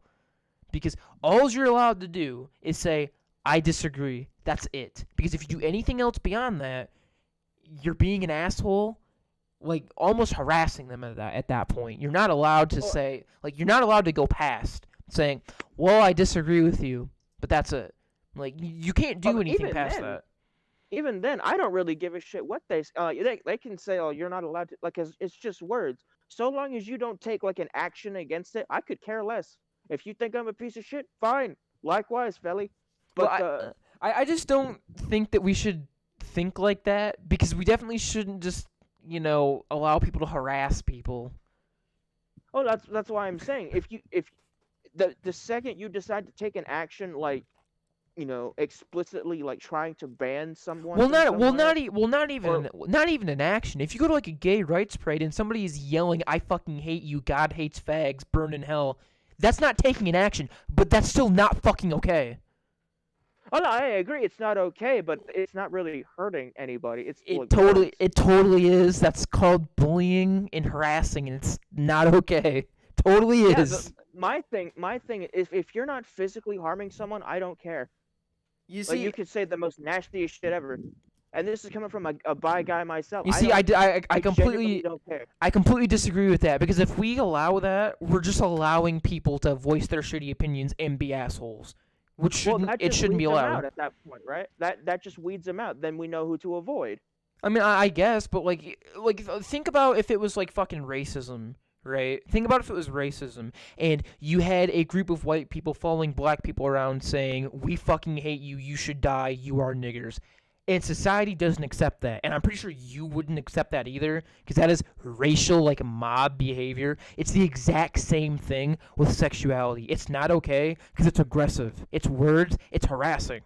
That's against the Well, law. yeah, Harassment is but against the that's law. But the thing is, showing up to a pride parade isn't because that's your first amendment. You can show up to protest something all you want. Just don't fucking beat people up. Well, I mean, Because at you that can point, show up to protest, but you have to be peaceful. If you're being aggressive, it's not allowed. You shouldn't be allowed I there if I you're know, being and that's my aggressive. point. I know, but But like, I I don't know, even but I don't even but like when I gave the example of like a bunch of people like falling around saying God hates fags, you should die. You said that you wouldn't care because they're not taking an action. well, I didn't hear the part of them following around because at that point that is harassment. I genuinely didn't hear that part. Like if people, I heard the part of people showing up to a pride parade and like I heard that part. I didn't hear the following I part mean, if because they if they show up to a pride parade and they're just standing there, right? They're standing there, not moving, saying that shit. Then I do agree with you. Fuck them and yeah, just that's what I fuck meant. them. Like fuck them and walk away at that point. But like once it's going to the point where you are following them or like doing anything beyond just standing there shouting words into the air, then it's too far. And you can Yeah, get because to, at you that can point be that's like targeted harassment. you can even be too far just standing there. Like if you're just standing there, right, with a sign saying God hates fags, you're wrong, burn in hell. You're a huge piece of shit, but go ahead and say that because we can't tell you not to say that. I mean, we could, but you're just going to do some bullshit about it's my free speech, I can say that, which is correct. However, once you say things like I'm going to kill you or I'm going to poison you or you should be killed or you should be poisoned, anything that has a threat anywhere in it, then it's too far. Even if you're just that's a call to action. Like, even if you're just standing there, like not moving, and you say you should be or something like that, that's already too far. Because even if you're not doing it, somebody might do it, which is bullshit. Yeah, and I'm glad you mentioned because that's actually a call to action, and that's where I draw the line. I'll give you an example. Like if you go into a crowded theater and shout, "There's a fire," that's a piece of shit move. But it's totally you can do that. That's a crime, by the way. That's a crime. That's a crime. That's inciting a panic. That's a crime. You can't do that actually. Okay, fair enough. You can't do that. That was a bad fucking example because that's against the law. It's actual crime. Okay, well, let's just go along here. If you go into a crowded place, you say there's a fire. That's a piece of shit move. But okay. But if you go into a crowded area and say, I'm going to shoot this place up, then yeah, action should be taken because that's a call to violence or a call to action. And that's where I draw the line. I mean, I'm just saying, like I said, if you go into a fucking movie theater and say there's a fire, that's also a crime. Okay, fair enough. That is also a crime. I didn't know that. You didn't know that? That's an actual fucking crime. I didn't know that. Are you fucking serious? I've currently lived 21 years and did not know shouting fire in a movie theater was a crime. Okay, here's the funny part is during free speech, if you read like any like defending free speech thing, there are limits to free speech. And you know what the specific example they usually use is shouting fire in a fucking movie theater. Because I genuinely didn't know that. Holy shit. It's against the law. It's inciting a panic. It's against the fucking law. That's the exact same thing as calling 911 for no reason. That's misuse of the system. And not only are you misusing the system, you are inciting a panic. Inciting a panic is a fucking crime. You know why? Because people can die, be seriously injured, and shit like that. You're inciting a panic. Inciting a panic is a fucking crime. You'd probably also get hit with disturbing the peace and shit like that, too. That's a crime. Like you cannot falsely report a fire in a public area. That is a crime. Okay. Well, let's just move on because now I feel stupid. But you get the point. Totally. Right? You get the point. Totally are fucking stupid thinking that like calling a false fire in a public area would not be a crime. Why would that not be a crime? Like seriously. Okay, as long as you get the point, my purpose has been served.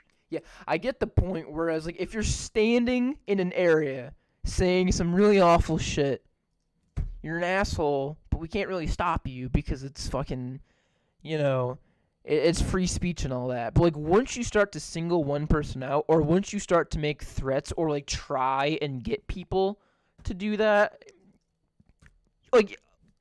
We don't have to explain this. People are fucking smart enough to understand where the line is drawn.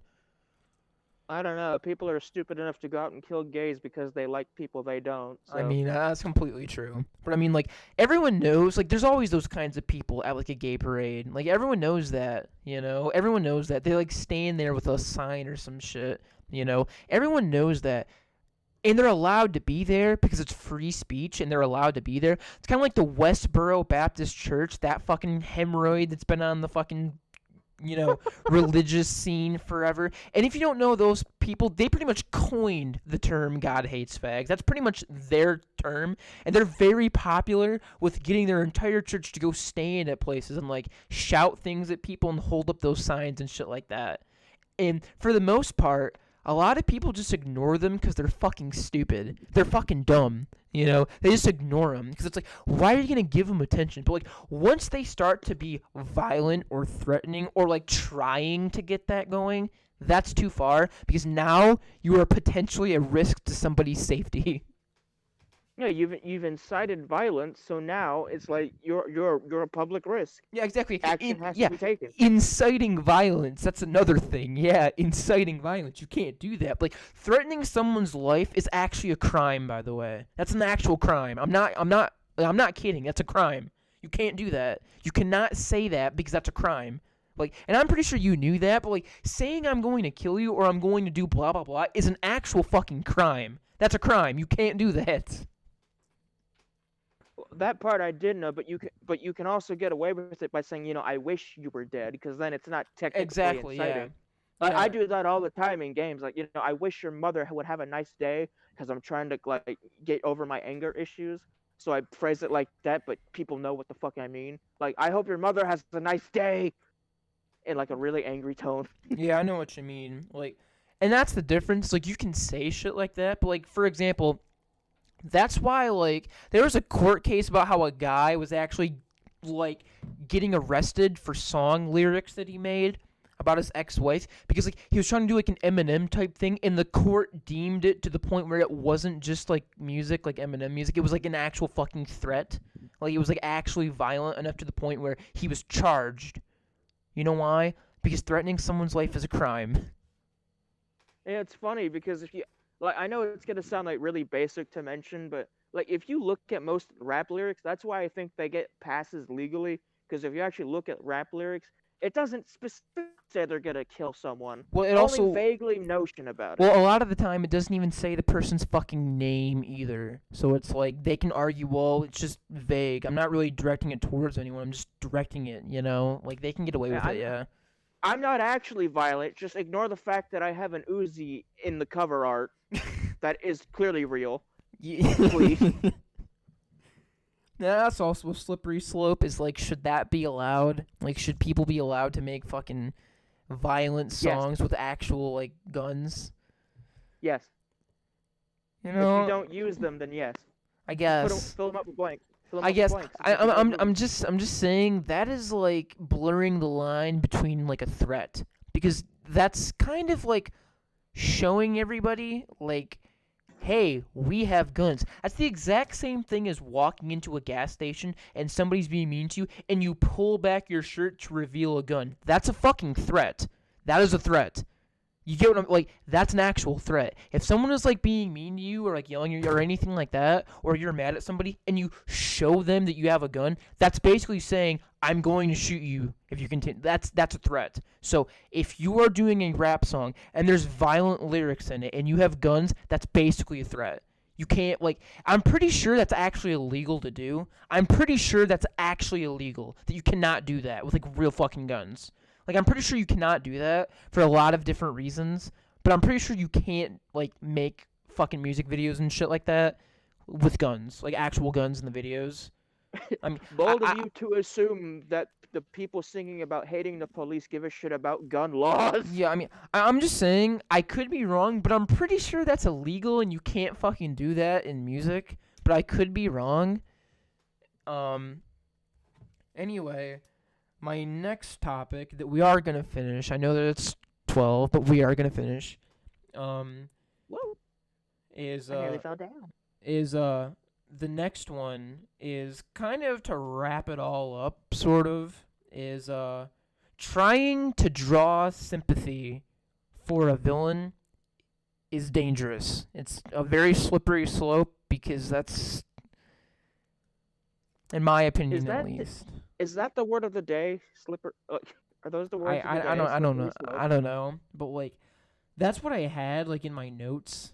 But yeah, trying to like draw like sympathy, like trying to get sympathy for a villain is a very slippery God fucking damn it, dude. Yeah, I know I stopped myself. It's dangerous to do because a lot of things can happen from doing that.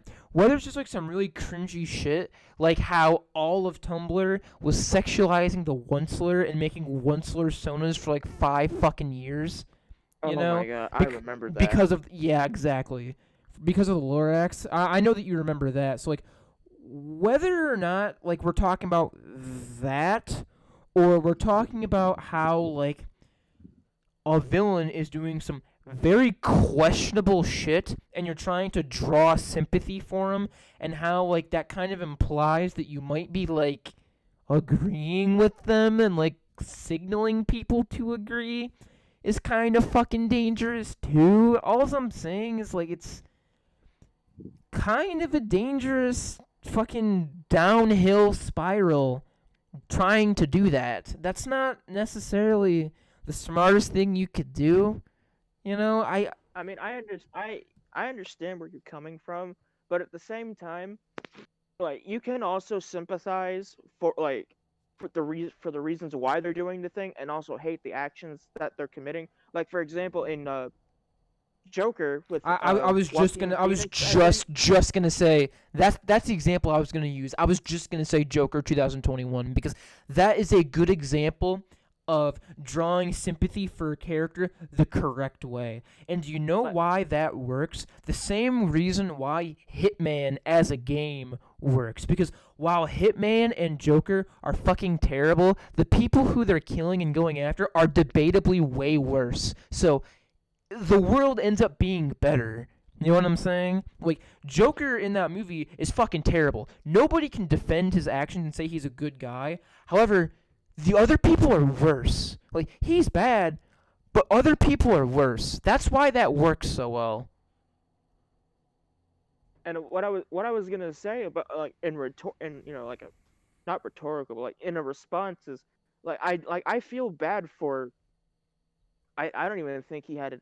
Arthur Fletch was his name, I think. Arthur And Fleck. is it Fletch or Fleck? I don't know. Fleck. I've seen it. Fleck. I've seen it. I own it on DVD. It's Fleck.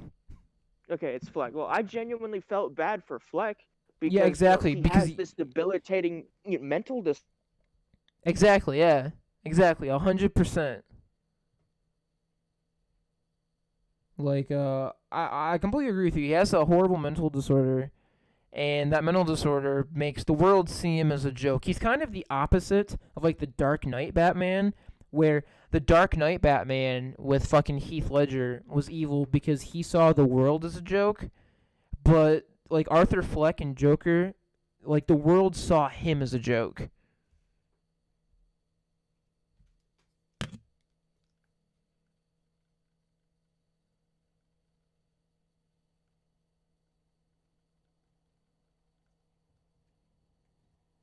My man, you're gone again. You fucking waddled too far away. You're gone again.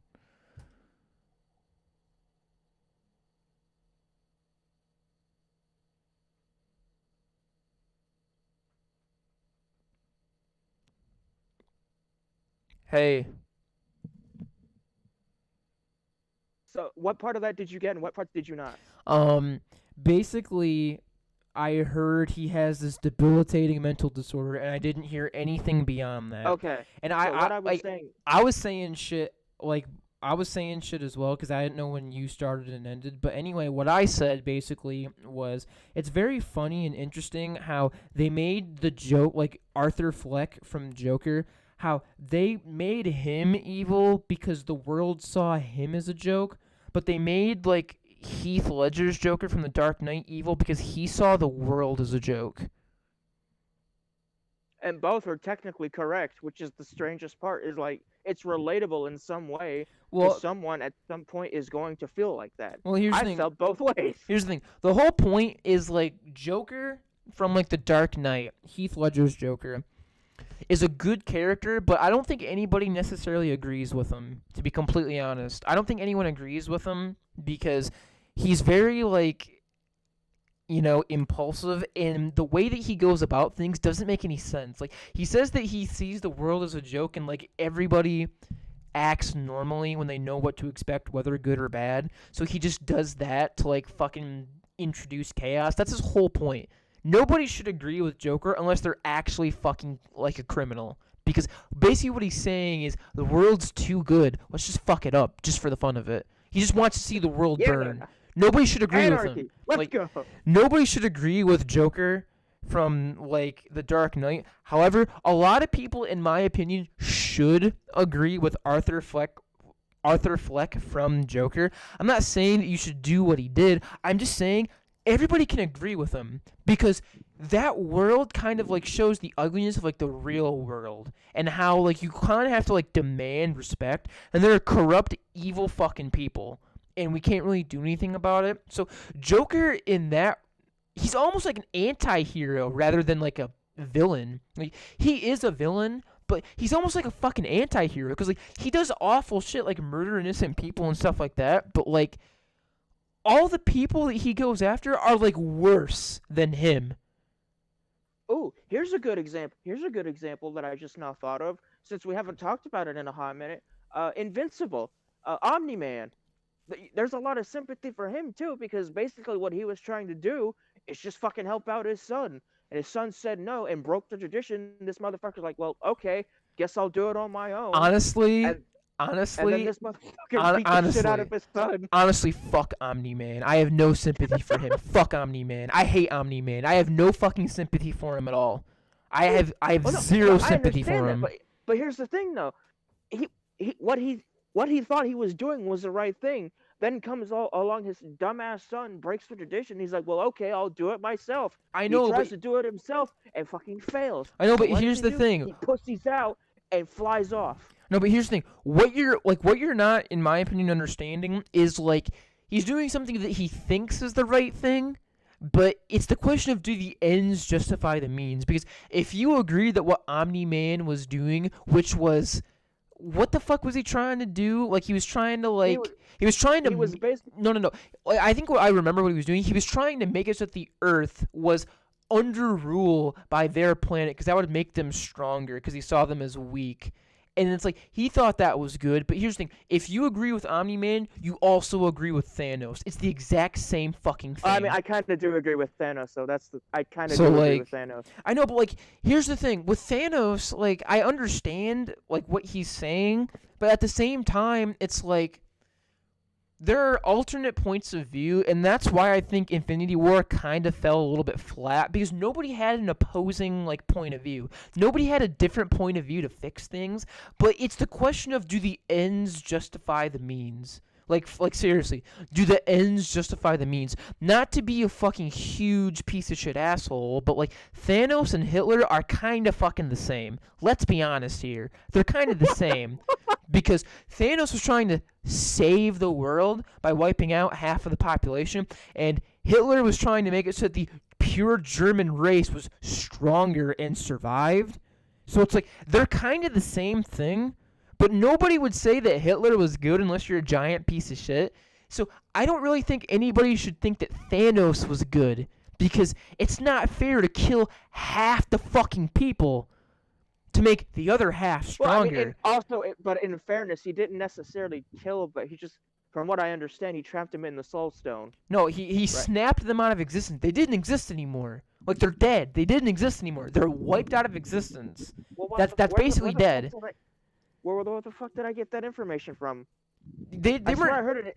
No. They I weren't. swear to They weren't God, trapped. They weren't trapped in the Soul Stone. I swear to God, no, I heard. no. He quite literally snapped them out of existence. They never happened. He snapped them out of existence. I swear to God, I heard that brought up in Endgame. What the fuck? No, that didn't. No. Are you serious? The only reason why they were brought back by the snap is because he snapped them back into existence. Because here's the thing, if it was just the Soul Stone, Thanos could have done that with just the Soul Stone. But he fucking didn't. Because he needed all 5 to snap them out of existence. He needed them all, but like I would assume that They're since not. the Soul Stone exists, that's where all the dead people go once the gauntlet is used, right? To me, that makes sense. Well, that's not the point of the Soul Stone, because when Red Hood or Red Skull explains the Soul Stone, that's not what it is. Like, enemies and shit are like in there. Like, it's not the same thing at all. You know what I'm saying? Like, it's not the same. Well, you'll have to forget. I'm not exactly caught up on my fucking Marvel shit because I stopped giving one about Like, I don't know, 10 years ago. Like, all I'm saying is like it's not the same because like Red Skull and shit like that. Like, it's not the same at all. I don't think they were trapped in the Soul Stone. He just quite literally snapped them out of existence. Huh. Yeah, like he just quite literally trapped them, like snapped them out of existence. They didn't go into the Soul Stone, I don't think.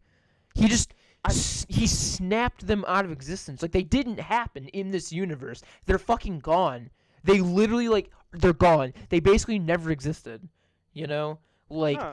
And here I was thinking that the Soul Stone acted as a fucking pocket dimension I where all don't dead people went. I don't think so. Like I don't think so, honestly. Like you might be right, but I don't think so. Because Like, cause because if just it the Soul Stone controls, could do that then. Just the Soul Stone could do that at that point, right?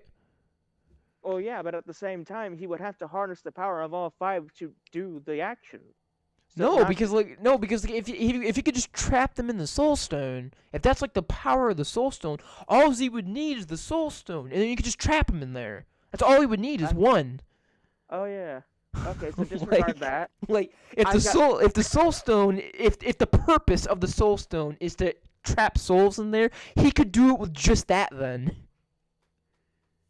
I guess you're right. But like, I mean, I guess it's kind of different because like Hitler openly discriminated, and I guess Thanos didn't. But at the same time, he's like half the people are gonna be fucking dead, and it's like I don't think that's very fair Also, or good. one is real and one isn't. Yeah, I So, know, I know. I'm just saying like I understand how people I feel think. like I feel like Omni-Man and Thanos would have been better because Omni-Man is basically Hitler because he was a totalitarianist, I think is how you pronounce it. Like Because because he was part of a fucking supremacist race. That's well, what the yeah, Viltrumites were. exactly. Because if you think about it, all the fucking like Omni whatevers, there was like a giant fight, and whoever fucking like remained was the top. So like, that's what they want to do with Earth? They want to take Earth and put it under their rule and do the exact same thing on Earth. Only the strong survive. Yeah, that's bullshit. That's fucking stupid. That's bullshit. That's not fair. Maybe not to you because you can't comprehend the fucking ideology of an alien race. No, I can comprehend it. That's literally what fucking Hitler did. Only the strong survive. Fuck out of here. No, he didn't. That's not what he did at all. He just hated people. No, what he portrayed, like what he thought of as strong, survived because he didn't kill them. I just want to bring this up real quick. I know it's like what, almost 12, like fucking almost 12, 15, but if they were so superior, why did they lose? I don't know, man. I mean, Yeah, because the man controlling them was a fucking dumb fuck. you know And what? let's You- attack Russia from the front during the coldest time of the year. That'll go over well. Yeah, the Russian get army, the Russian army didn't even defeat him. They just all fucking froze to death because like they literally thought that they were the Earth, and the Earth was like, nah, bitch, fuck you. You puny Germans, you don't seem to understand. I live in this shit daily. This You- is like muscle memory. You know what I think is kind of funny is like Omni-Man versus Invincible is really interesting because if you really think about it, right, isn't the whole point of like Invincible that like he can't die? Because like, and you might be saying like, well, how the fuck did the? Here's one thing that doesn't make sense in my opinion. Here's one thing that doesn't make sense in my opinion with Invincible. If you remember that scene where like they're fighting to the death, you notice how like they're like shoving their like fists through chests and shit with like one punch and fucking obliterating each other like that. How the fuck can Omni-Man beat the living shit out of Invincible and him not die? He literally should have been dead from one punch. Doesn't make any fucking sense at all. So if Invincible seriously is like he's not strong, like he's a bitch, but he just can't die, doesn't that mean that Omni-Man literally could have just continued kicking his ass forever and he never would have died? He could have just gotten Yeah, his but ass beat forever. So I think it. but I think he did. wait. I didn't. If you think about that, that means Invincible wins, right? Because he's just Yeah, kicking he his ass. ultimately Yeah, wins. yeah, he's just kicking his ass forever. So he's too busy kicking his ass to do anything else. So he wins. But also, I think the reason he stopped is because when he's like, when Invincible's like, "Oh, I still have you, Dad," and then If you No, remember no, in that no, scene. that's not what I'm saying. Like, I'm saying, like, he should Oh, have been dead from, like, one fucking punch like, at the very beginning. Don't you remember that scene where they're fighting on the home planet and they're killing each other with one punch? Invincible should have been fucking dead immediately with one punch. If so Omni Man is that much stronger than him, how the fuck did Invincible survive for so long? He should have been you dead think? from one punch. Do you think maybe Omni Man was going easy on him because he knew Dude, if he dude, fucked him over? no, absolutely fucking not. Did you see how he left him at the very end? No fucking way he was going easy on him. That's bullshit. This man can literally destroy a planet in like one foul swoop. I think it's safe to say that he was going a little easy on him. Well, Like he, well. Here's the thing, right? He's another fucking Omni person, just like him. And like in the show, don't they say that Invincible is like even better because they've been evolving and evolving, so Invincible is actually stronger. well, yeah, Exactly. you know, Exactly. generation of Exactly. Invincible is literally stronger than Omni Man. That's all I'm saying. Is like, and Omni Man knows that. No, Omni Man knows that. That's why he's so adamant about him like continuing on because he knows that Invincible is stronger. And my theory is that Omni Man wasn't going easy on him. He was going like full out and just couldn't kill Invincible because he's that fucking strong. you think? Dude, I 100% believe it. Plausible. It Dude, sounds well, here's plausible. the I thing. actually agree with No, you. here's the thing. Think about every single superhero show where like there's a fucking villain that's like way stronger. Think about like when Superman loses or like when Batman loses or something like that. The fucking twist at the end is always that the main character, the protagonist, was always stronger than him. And they just want like and they just never realize their full potential. 100% Invincible is like way stronger than Omni-Man. He just doesn't know it yet. And that's why Omni-Man beat the shit out of him going full force and didn't fucking kill him and couldn't kill him. Like because like when he was beating his face in like that, I think that when he said I still have you, Dad, not only did he realize that like he had like an emotional connection. I think he realized that like he couldn't kill him even if he kept going. He literally couldn't have done it. Like that's what I think. I think that like because here's the thing. This is me like analyzing the show, like maybe over analyzing. I think those words mean a lot more than just emotion. I think that the fact that he was like able to say those words and like was still in that shape was like holy fuck. Like maybe he really is like dude, you get what I'm saying here, right? You get it, right? Now that you're explaining it a little bit better, I do 100% get it, and like you actually convinced me. You've properly convinced me. Well done. Like, dude, that's what I'm saying. Is like in every single movie and TV show, that's always like the little twist thing at the end. That's always the twist thing at the end, in my opinion, right? Like, it's a whole lot of different things where it's like, holy fuck. I mean, and like, there's evidence for it too. Like when they're fighting like that giant tentacle monster, right? Like Invincible gets hurt and shit too, but like Omni-Man, also does. But at the same time, it's like Omni-Man was like getting like hit to the ground and like kind of taking hits from that giant tentacle monster. Like kind of taking hits, that were like kind of staggering him. Whereas like Invincible could take like so fucking much more and like be unfazed after that. I also want to point out that this man literally used his son as a human shield in a subway and was almost not phased at all, minus a few scratches and a cracked visor. Exactly. That's what I'm saying. Is like, and here's the thing, right? I honestly think that Omni-Man knows that Invincible. Like, here's the thing: they wouldn't call him fucking like Invincible for no reason, And it's like. Like, they wouldn't call him that for no reason. Like, and people are like, oh, well, he's invincible just like the other Omni-Men. And it's like, but they're not invincible, though. Like, from up to now, every single scene that you have seen with an Omni-person versus an Omni-person, one of them has died. In every single scene up to that fight, someone has died. That's the only scene where two Omni people go against each other, and neither of them dies. Like... But here's it's right there. It's right there in front of you. Like he's so fucking strong that like he didn't die from like that one. Like dude, I Here's just the here's I something just that feel genuinely confuses me I though. just Here's feel something like that genuinely confuses me. I don't really understand how Invincible like couldn't do any damage to Omni-Man, but I'm telling you, I think that Invincible is like way fucking stronger than Omni-Man. He just hasn't realized it yet, but he's like way fucking stronger. Here's something that I genuinely don't understand about the strongest survive thing, especially with the Viltrumites case. Like, what determines, like, okay, hear me out. What determines, when the battle stops? Because, like, if it's only the Okay, strongest okay, survives, I thought about that too. Like I didn't understand that because like wasn't there like 30 like vitrolites or whatever that were like survived at the end? It's like how the fuck did like you determine that's when you were gonna stop? Like yeah, like, if it's why the strongest that survive, I feel yeah, like only one can yeah, remain. why didn't you guys fight each other? Like is there like a fucking like a timeout? Like hey, I killed all these people. I think I'm done. I'm going over to the sidelines. I won. I'm taking my time out. What the fuck? Like, Like, dude, like, how do you know when the fight stops? Like, do you have a quota to meet? Like, you have to kill yeah, I 50 was about to, people, and it's like, well, I killed my 50. I'm taking a seat on the bench. like, Like, but I'm done now. What the that fuck? that genuinely sounds like something that could happen though. Like, when you think of it, does kind of make sense because if you're having a strongest survives thing and you want to have more of that race, you don't want to kill them all, so you'd I have to mean, have a limit, right?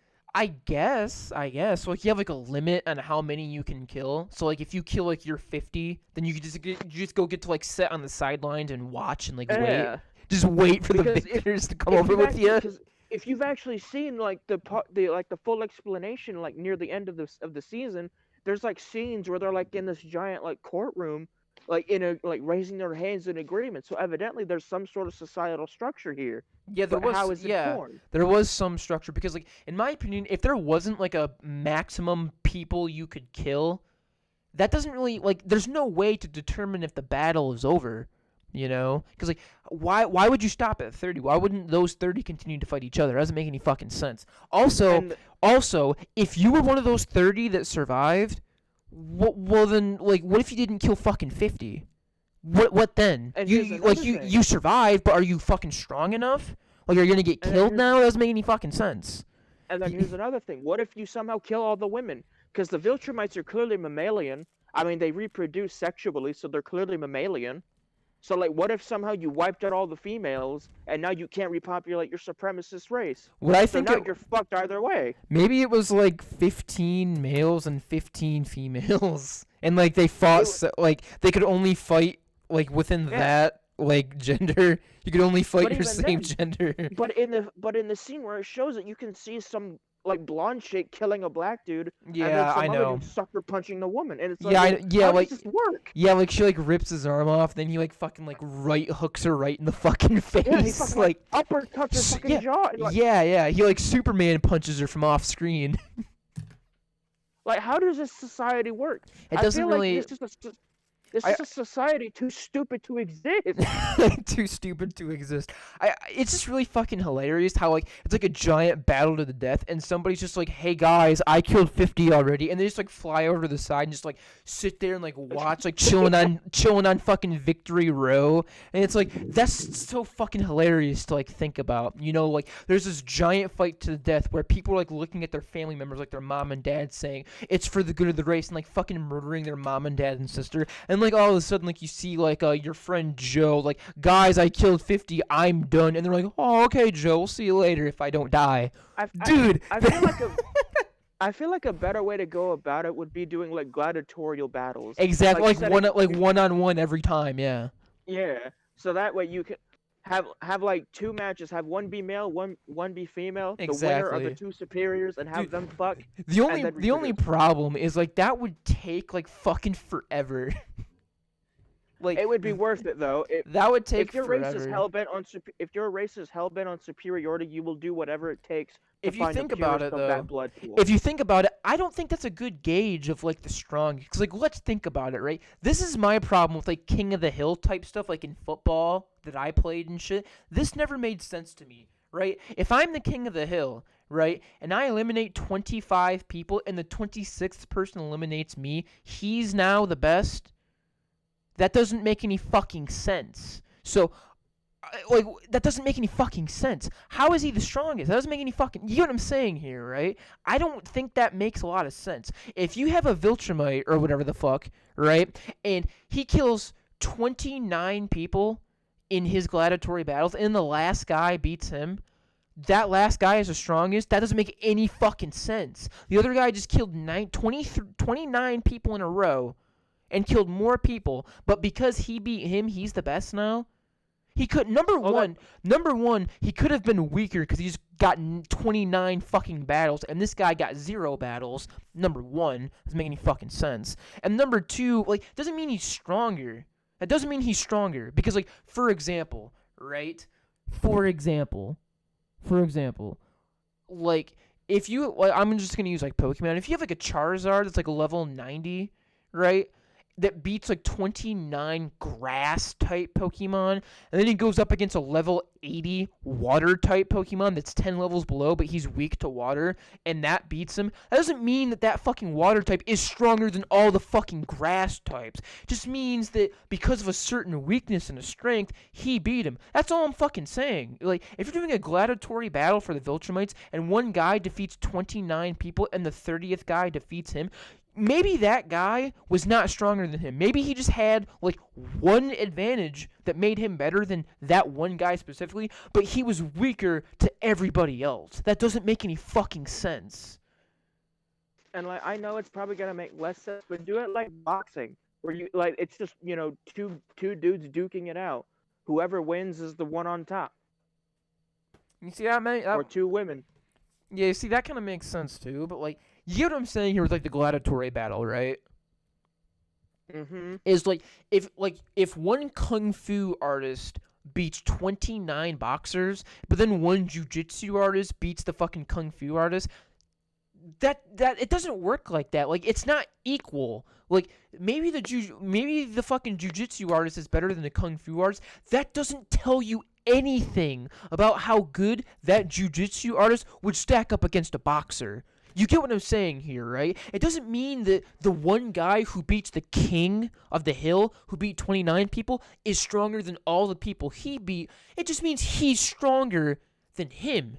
It doesn't mean he's stronger than all the other people, because, like, think about it, right? If the fucking king of the hill beat 29 people and then lost to the 30th guy, maybe if you put the 30th guy against the 29 people, maybe more of them would have beaten him, because they were stronger than him. Do you get what I'm saying here, right? Yeah. Yeah, it just doesn't make any fucking sense to me at all. Like, it doesn't it tells you how that one guy would fare against the other guy. It doesn't tell you how that guy would fare against the 29 people already fucking beat. It doesn't tell you how he would fare against them. I hate to say it, but, like, I feel like the best way to go about it would be like 100-person battle royale. Because then isn't that kind of what fucking happened? Well, yeah, but it's like several people survive. If your race is bent on wait. I actually just figured out how to do it correctly. Oh, let me hear it. Like, and here's the thing. There's absolutely, there are some ways that you could, like, slip past the cracks on this, but for the most part, it's way better than just, like, doing gladiatory battles, and it's way better than just the entire fucking planet fighting the entire fucking planet. You know, here's what you could do. Do, like, a battle royale type thing, but, like, divide the population so that multiple battle royale matches are going on at once, and then all the winners of them, those are the superior ones.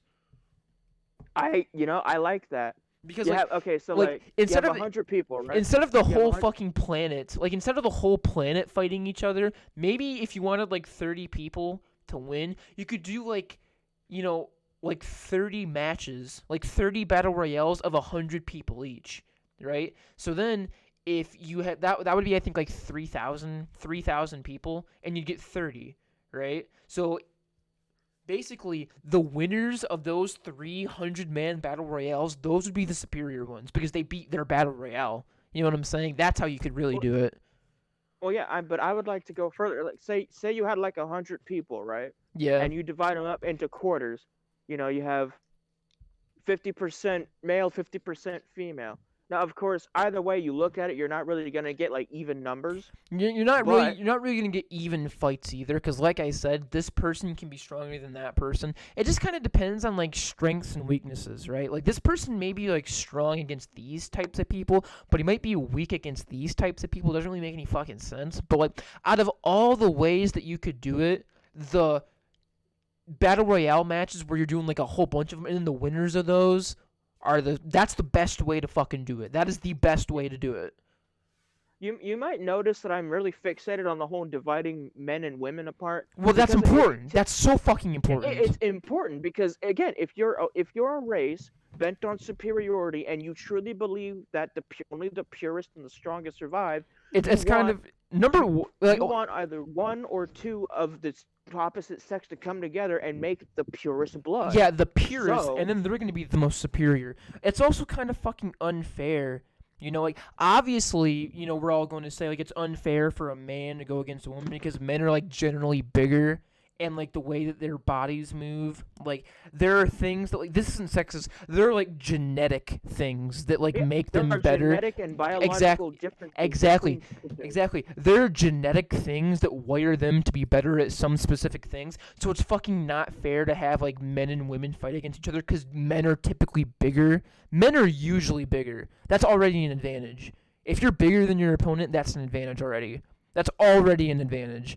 So like it doesn't make any fucking sense. But like here's the thing. What we're saying doesn't matter at all. And do you know why that doesn't matter? Because in the fucking scene, they've shown that they're equal because they showed women beating men and they showed men beating women.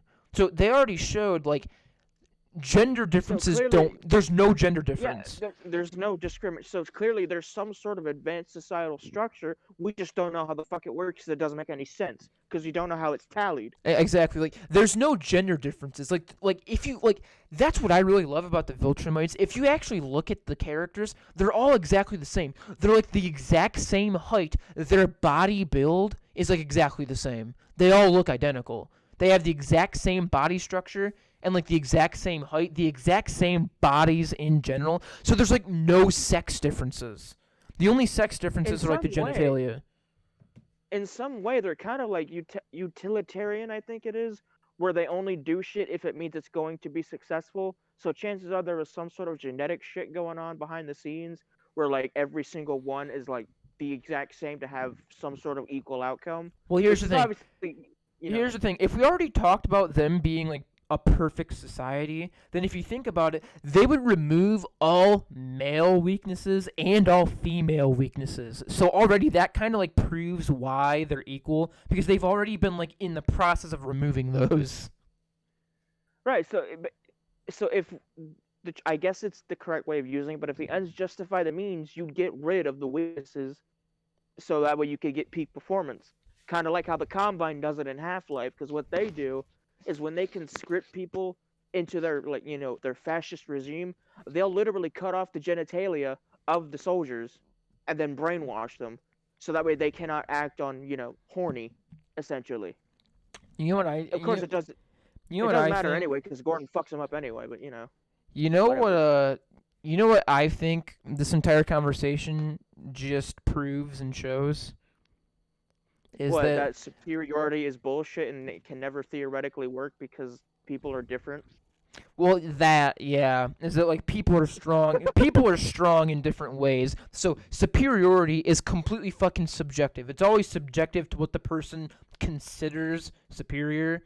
It's always fucking subjective and bullshit, you know? But anyway, what I was going to say is what all of this proves is that Invincible is like way more fucking complicated and like way better written and way better than people think. People think it's good, they know it's good, but like they don't really understand like to what degree it is so. I think this kind of just proves how fucking complicated and like amazing fucking Invincible is.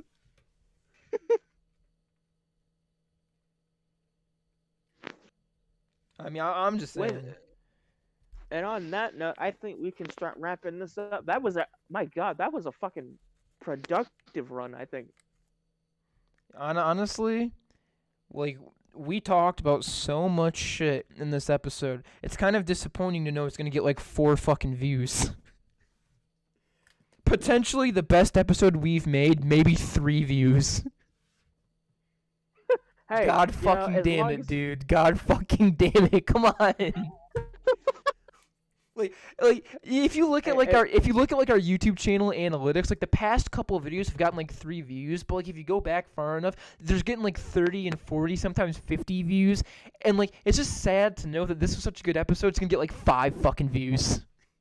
Yeah, like genuine productive discussion on like the ethics and like how a quote unquote perfect society would work and the nuances of like shit. It gets like 5 views, but no, let's talk about fucking animal titties for like 2 hours, and that gets like 40. Yeah, and get like 50 fucking views, but we actually like talk about ourselves and like actually interesting shit, and it gets like 0 views. Maybe that's why people sell out, because like when you do shit from the heart, it barely gets any attention. So like, let's just hop on bandwagons. Fucking right. I mean, let's just not talk about shit that like we genuinely think is interesting and that we actually love talking about. Let's just fucking hop on those shitty bandwagons that are completely fucking soulless and we don't care about at all. Yeah, next episode we're gonna be talking about Friday Night Funkin' and why it's the best game ever made. And No, we're not. Or what we could do is we could just like clickbait the fuck out of this title to the point where like people who don't want to find this video see it because it's like so well fucking titled, and we can just put like a really clickbaity fucking picture on there too. Just put boobs in the thumbnail. That's how it always works. We're not putting fucking titties in the thumbnail. Why not? That's. You know what? Fine. It doesn't have to be. Put these nipple. titties in the thumbnail. Oh no. Put those in the thumbnail. Oh no. I'm scared to look. No, I just fucking did like my camera, idiot. Oh, I thought you said something. Oh my fucking god, dude. This joke didn't even fucking work now. Whatever, the people who watch this video, all 3 of them will get the joke. I fucking checked general chat thinking you sent something, and I just got fucking bombarded by purple guy dancing. Yeah, I ain't sent shit in general chat. God damn it. Anyway, this episode is officially 2 hours and 40 minutes, damn near 3 fucking hours. It's gonna happen eventually, I think. Eventually we're gonna break 3 hours, and that was never the goal, but it's gonna happen eventually. I feel like it's gonna happen eventually. Anyway, holy fuck, that was a good episode. We talked about a lot of shit. Like I said, it's too bad only 2 fucking people are gonna see it. But Hi 2 people. How you doing? Hello 2 people. Thank you for sticking it out and continuing to watch our videos. Yeah. Anyway, it's definitely not me on alternate accounts or anything. No. Dude, honestly, I think maybe we should watch our own videos back to like really see if we're doing a good job, because like that's coming from the perspective of like a watcher and not a creator, because as a creator you always think you do good. At least we do. We at least always think we do good. There are some creators that are constantly worried. We always think that we're doing really fucking good. But you know, maybe that's a good idea. Anyway, before we keep getting fucking sidetracked by more and more and more discussions, because that keeps fucking happening, we're signing off. Thank you for watching. Yep. Remember to like, comment, subscribe, rate 5 stars, share with a friend, all that good shit. See you later.